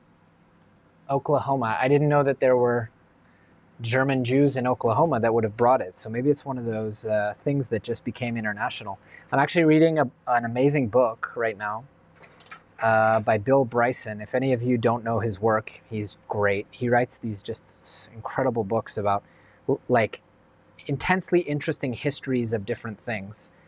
And this one is, I already read his book on a short history of the English language. And now I'm reading the one about the history of American English. And it's all these like weird kind of little things, like you don't realize how many different languages American English has drawn from. Like every successive immigrant population has brought different words, from the Normans to Yiddish to like a lot of Native American words, which I didn't know. Tons. Like, did you guys know that raccoon is a Native American word? Mind-blowing. I try to make it so that every stream you guys come on, you'll at least learn a little something. Schlepping. Yeah, schlep, that's a good one. Schlepping. To schlep, for those of you who don't know, is like to drag something, but it's like, it's a schlep, like it's a pain in the butt to move something. Like I gotta schlep it all the way over there. So I just realized that that was a M2.5 screw that I just put back in here. And now we need to find it, because I put it with all the M2 screws. And there's no such thing. Raccoon. Trash pandas. That's a good one. Yes, trash panda, the original word, raccoon, is Native American. And there's tons, like so many Native American words you don't even realize. Avocado comes from the Spanish adaptation of the native word for it, which was like ahuaclato. We can't say it. So they just said abogado, which means lawyer, which was the closest word they had. So that's fun.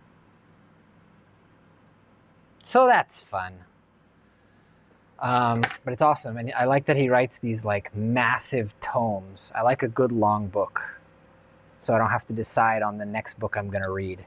And he writes these fantastic like 800 word monsters. Oh shit, guys. I don't think we're actually going to be able to get in there to screw this in. I feel like.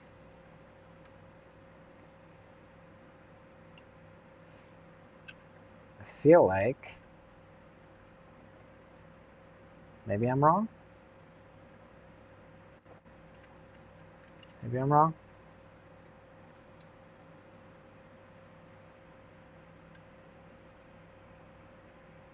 Okay. Well, we're going to try.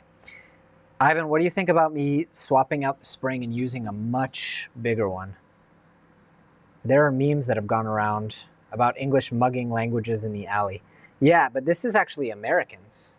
The English borrow a lot in their language, but nowhere near the Americans.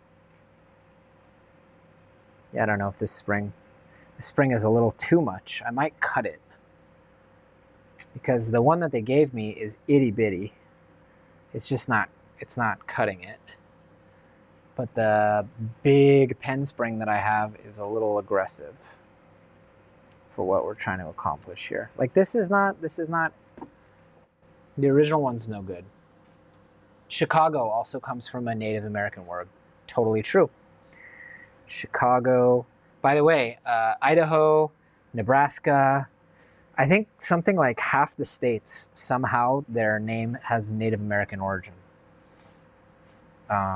is what I remember in the book. Illinois is French origin. That's another one. You don't realize how many words American English took from French. And not just the obvious ones like, you know, rendezvous and fiancé. Like words you don't realize. Illinois being one of them. Detroit. Oklahoma, that's Native American. Good one. Yeah, so it's a really, really fascinating book. I'm super enjoying it. I recommend any book by Bill Bryson, and I got really hooked on his stuff when I read A Short History of Nearly Everything. Fantastic. Oklahoma, Choctaw Indian word meaning red people. Yep. Yep. Oh yeah, this spring is beefy. Beefy. There's a bunch more, by the way. Yeah, the spring. Okay, I'm glad I'm not the only one who felt the spring wasn't cutting it. I also did this new upgraded door, which has a magnet on it, which is going to stick a little bit to the... But now I can't seem to get it to find the hole. And I, again, fear that I should have done this while the tool head was apart in my hands. Come on. Go in. Where's the hole? Right there. You're right there.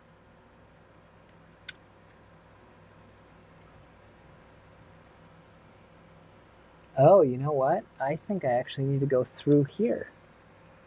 That's why I can't line it up. You need to go through there. Maybe? Maybe not.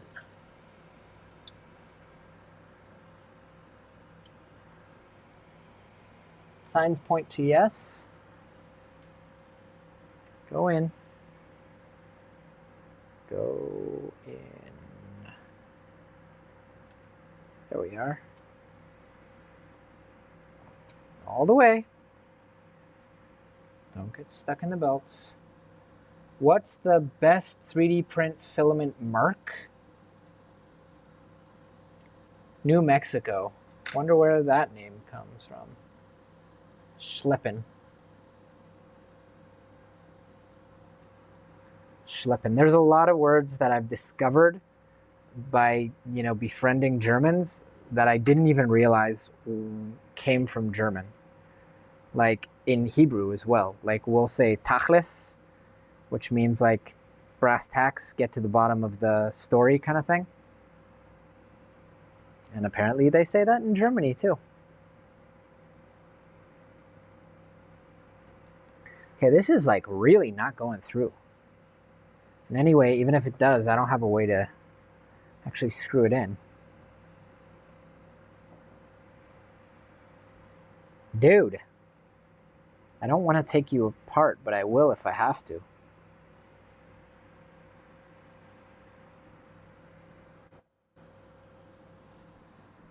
Get out of here. Tachlis is German, yeah. Yeah. It sure is. Oh, we're in.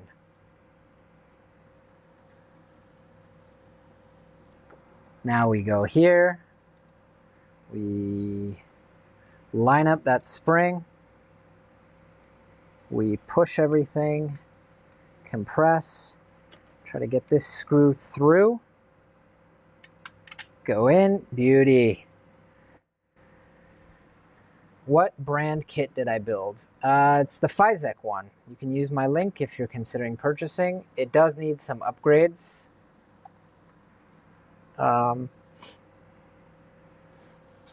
Like you need a Savox servo. And I told them they should just offer it as an upgrade. If people want to save money, great. If they don't, they should have the option to just buy this one right out of the gate. It's just going to make life easier. I think we need a ball head. It's going.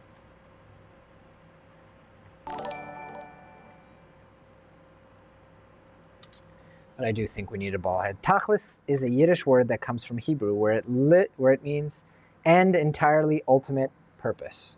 Yeah, it's like we use it as kind of like bottom line.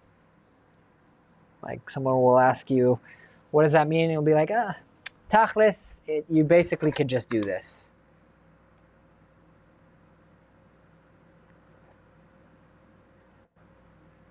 Bottom line, direct to the point.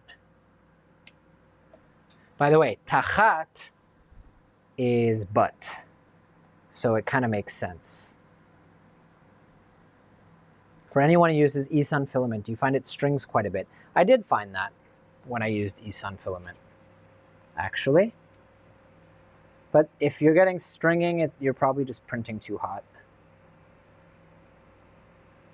Or, I mean, if you're not getting it with other filaments, then you're printing too hot for that particular filament, or you need to dial in retraction. All right, let's see what we got here.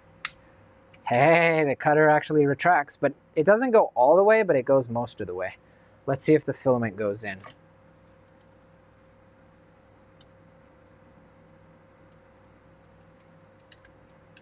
Extruder gear. Filament goes in. If I retract and let the thing do its thing, yeah, that's an improvement, that cutter arm. Okay. So now, Ivan, FYI, we need to apparently calibrate the tool head thing. Do the MMU tool head calibrate, is what we've been told. Yeah. Agreed. Okay. So we need to do a MMU cold pull. I think we'll just do it manually. So let's go up to 190.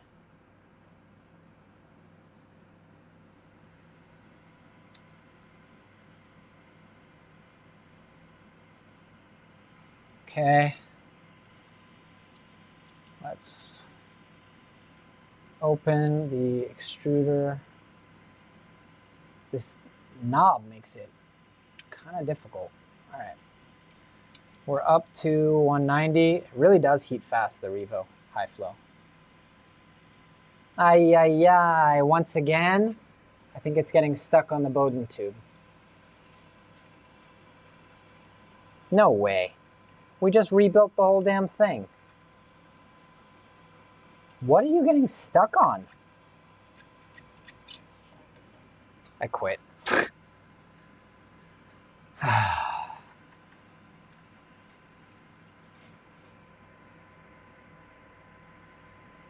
Something's getting stuck. I don't know what. It feels rubbery, like it's the Bowden tube. We just dialed that whole thing in and it was fine.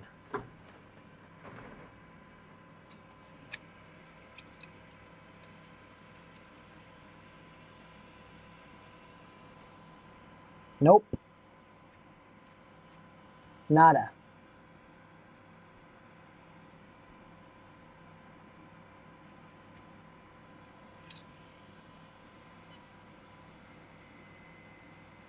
But it is, it's going to the Bowden tube. It's getting stuck on the Bowden tube. And if it's getting stuck when I'm loading it, then as we said before, it's definitely going to get stuck when the ERCF tries to load it. I didn't have these issues. Like, why did they just start cropping up now? Yeah, no. Insufficient. Is the filament blade, hey Mark, is the filament blade in the way? No, shouldn't be. I have it pulled all the way out. We're passing the blade. Yeah, I'm past the blade. It's, again, the Bowden tube. That's frustrating. We just finished rebuilding that. Like a minute ago. Took the whole thing apart. Now we're back. Doing it again. Whoa. Almost broke the fan twice. I did power it down, but it's still spinning. Maybe if you swear a lot at it, will it work? Maybe. Why don't we work on these in the meantime, while that fan cools down?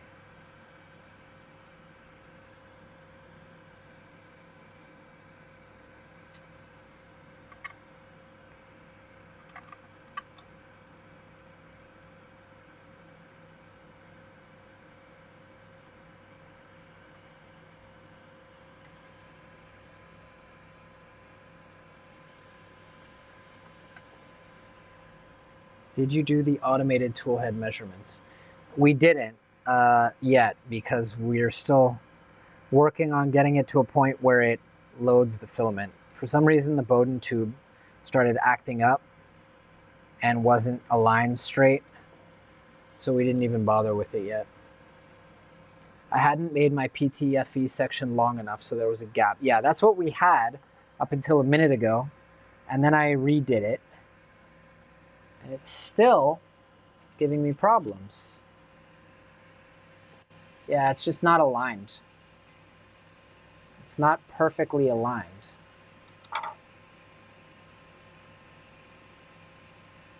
Maybe I need a longer Bowden tube ever so slightly, or maybe I just need to push this down.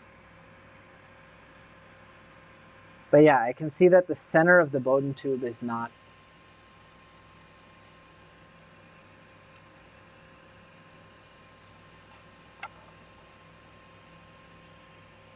Tell you what I'm going to do. I'm going to drill it out. Swear at it in German or Klingon. Okay. We can try that next. I'm going to bore it out. And make it into like a proper funnel shape.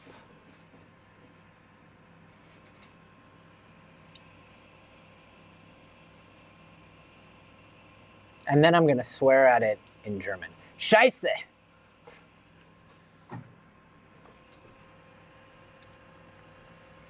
There's definitely no gap. I can tell you that much.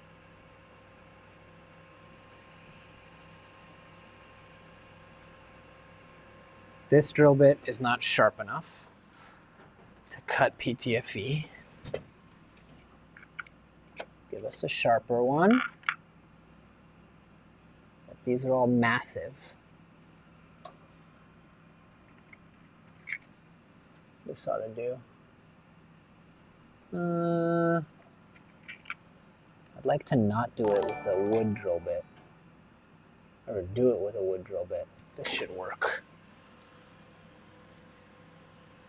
What's the ID of the tube you're using in there? It's one of the smaller ones. I think it's 2 millimeter.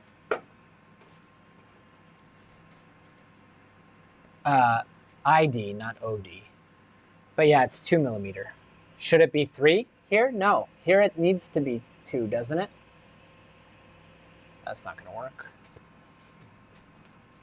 I mean, this is the Capricorn tube that comes with a stealth burner kit from Physek.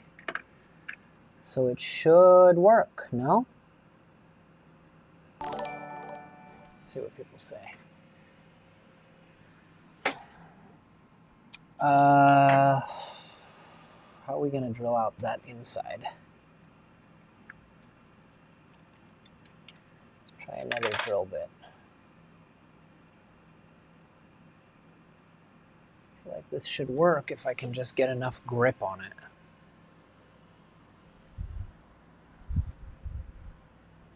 We're going full ham, friends.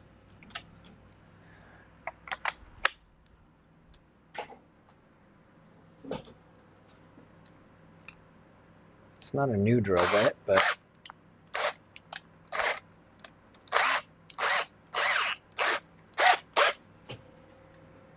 sorry, I'm about to block your view.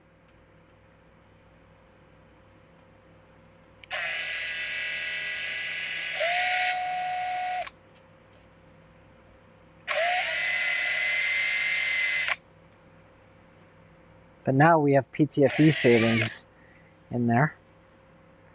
How are we going to get those out? Because those won't go through the extruder. We need tweezers.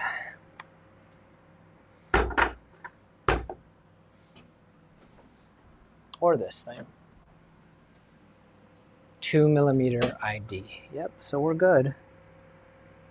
Let's get all this PTFE out, because that stuff does not like to bend. I created a really nice funnel. I think that's going to make all the difference in the world. It's such a minute little difference, but well, let's get this bolt back in. You guys see my very unkempt neck for a second. Probably should have moved the camera. Okay. It's going to be hard pressed to get stuck in there now. Just saying. How are those sound panels going that you printed? They're good. It all depends on what you put inside. Rock wool does the job. So yeah, I recommend them. But I've kind of learned you really need a lot of acoustic treatment to make a difference. So if you're going to do them, you need quite a few. And you need a rug, and. And at that point, ideally, you would just build big panels, like 1.5 meter or 1.2 meter by 60 are the ones that I've built. All right, let's heat things up to 220.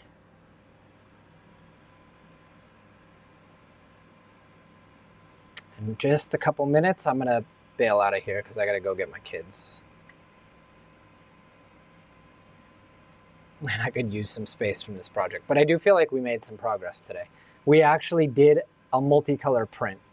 It didn't do tip forming, it didn't cut, but the filaments swapped. And it printed with 2 filaments in one print, which is huge. So at this point, we really are firmly into the configuration and tuning aspect of things. Okay, please go. 1, 2, 3.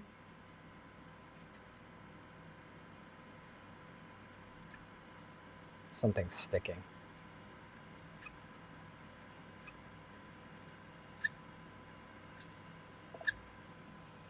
It's not going. Yeah, I mean, it wasn't really a print. It was just 2 circles, but the filament did swap. It just didn't do any tip forming or cutting. Wow, there's a lot of resistance to get this out. I have news for you guys. It's still not going. None of this was a problem. It was loading and unloading filament. I don't know what happened.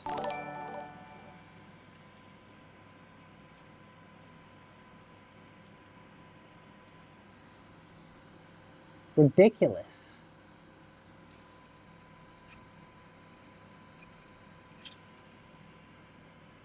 I think we need to try and load filament while it's disassembled and see what's actually happening.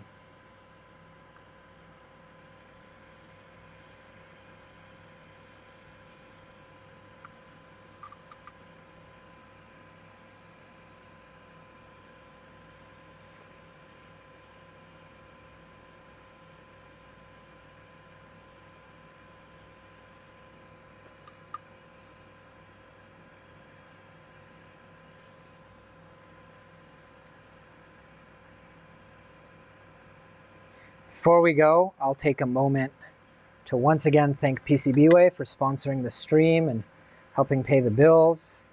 If you guys haven't checked out their 10th anniversary sale, they have it going on. They just extended it to end of August, I believe. And they've got all kinds of cool bonuses and discounts on stuff and services. So make sure to check that out with a link in the description. Thanks to PCBWay. And they're not just PCBs, they do all the things. They could even machine some of these parts for you, or 3D print them. All right, where are you getting stuck? That's perfect. So it really is getting stuck just on the Bowden tube.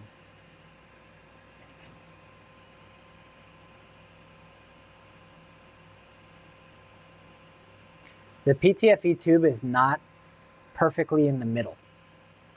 That's what's happening. I'm not sure how to fix that.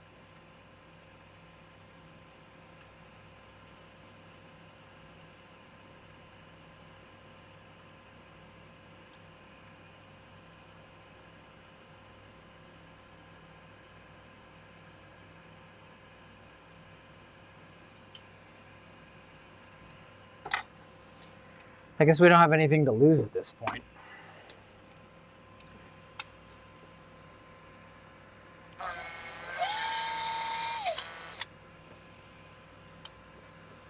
I'd like to have a sharper taper.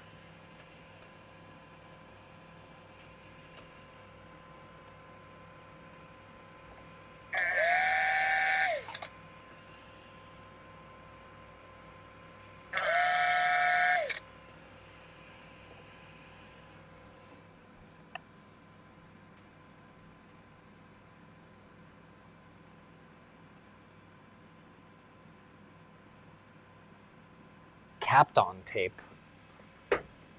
How would that help?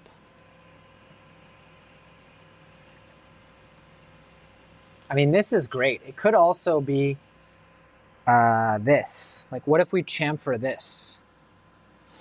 Let's try. I have metal drill bits. Might as well try.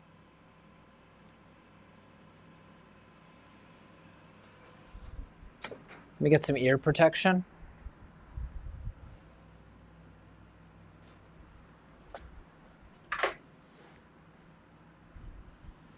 Let's try chamfering this hex nut that sits in there.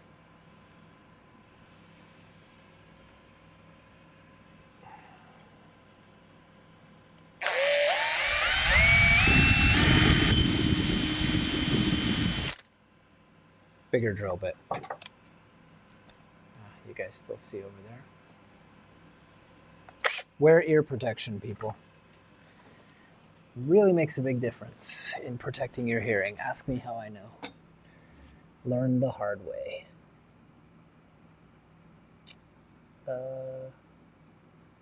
What kind of drill bit do we want to use? I'm thinking this guy.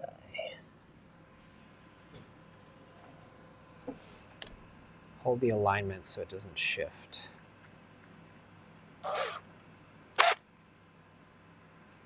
right.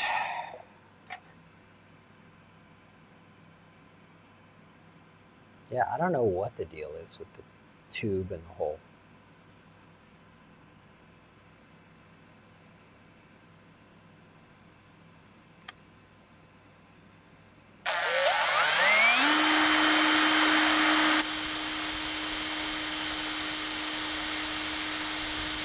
Well, that's not working very well. That's hardened steel. It's quite toasty. It's making a dent.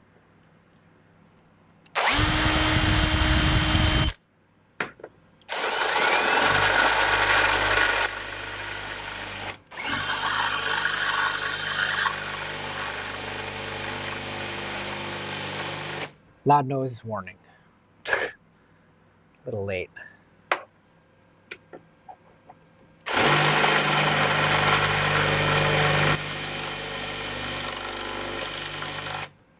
Gotta cool it down, maybe a little Hotend spin on that thing.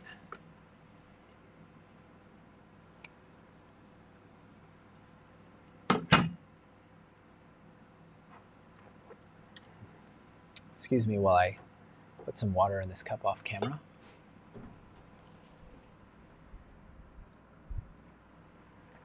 It's not stupid if it works. All right. We have successfully chamfered a hex nut. We have Hotended it. See that? Chamfer. Ta-da! Now let's put it there. Everything is chamfered. We chamfered all the things. Okay. I will take all your suggestion of loading filament in there. I think it's also the hex nut is not sitting perfectly straight. So we're going to push it in nicely. Yeah, it feels like it's not straight. I mean, it looks like it's not straight. I'm still wearing ear protection. Was I yelling? All right, so let's close this up. And before we screw everything together, I like that idea of taking some filament, going all the way in. That's all the way in, right? Yes. Now let's experiment before we do the screws. Did I chamfer the chamfer? Ooh, I forgot to do that. Oh yeah, that's silky smooth. I don't know if that's all the way down though. I guess there's an easy way to find out. How much does it come out after? Yeah, that's all the way down. It's also, I think part of it is there's a clog inside every time because of the wisps. So I think the only way to really know if I got it right is to actually heat it up. Oh, we said we were going to screw it in while it's... That feels deeper than it was before. That's what he said.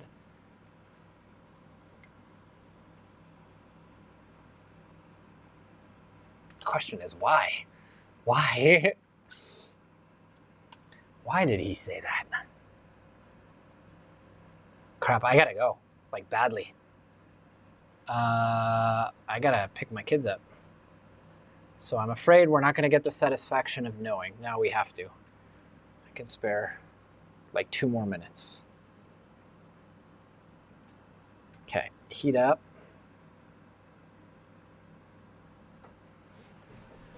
The water away from the electronics. Tighten things up. Lock and load. Now you giggity, not with the Hawk-Tua. All right, tighten everything up. Great. Filament push through. Really? It must be a clog that's in there. I saw with my own eyes that it was into the Bowden tube. Yeah, it was a clog. I mean, maybe it was also the Bowden tube, but it was a clog. It's almost like it's getting stuck in the Bowden tube and it's not heating up. Or maybe it's after the Bowden tube. I don't know, but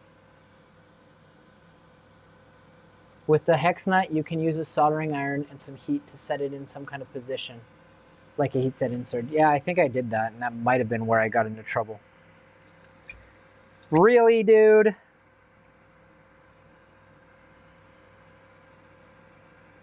I just don't get it. We chamfered the chamfer. All right, that's all for today then. I gotta go get my kids. This is insane. We didn't have any of these problems.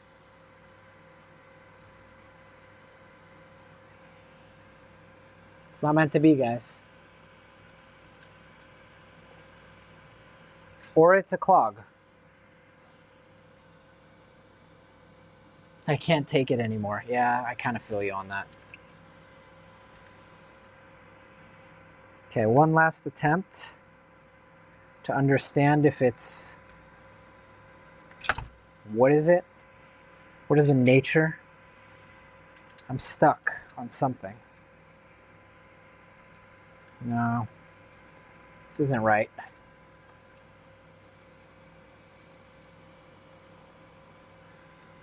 Yeah, I agreed. 2 stupid words. Is that all the way? Is that all you got? Nope. And yeah, sorry guys. It's not gonna happen. We're not even gonna get to the automated whatever thingy. I'm stuck on something. Seems like I'm hitting metal or the Bowden tube. I don't really know. All right, that's all for today, guys. Thanks for tuning in, liking the stream. Family time. You guys rock. I appreciate you all. And we'll talk soon. And thanks for tuning in. Oh, and check out the latest video. All right, see you guys. Bye.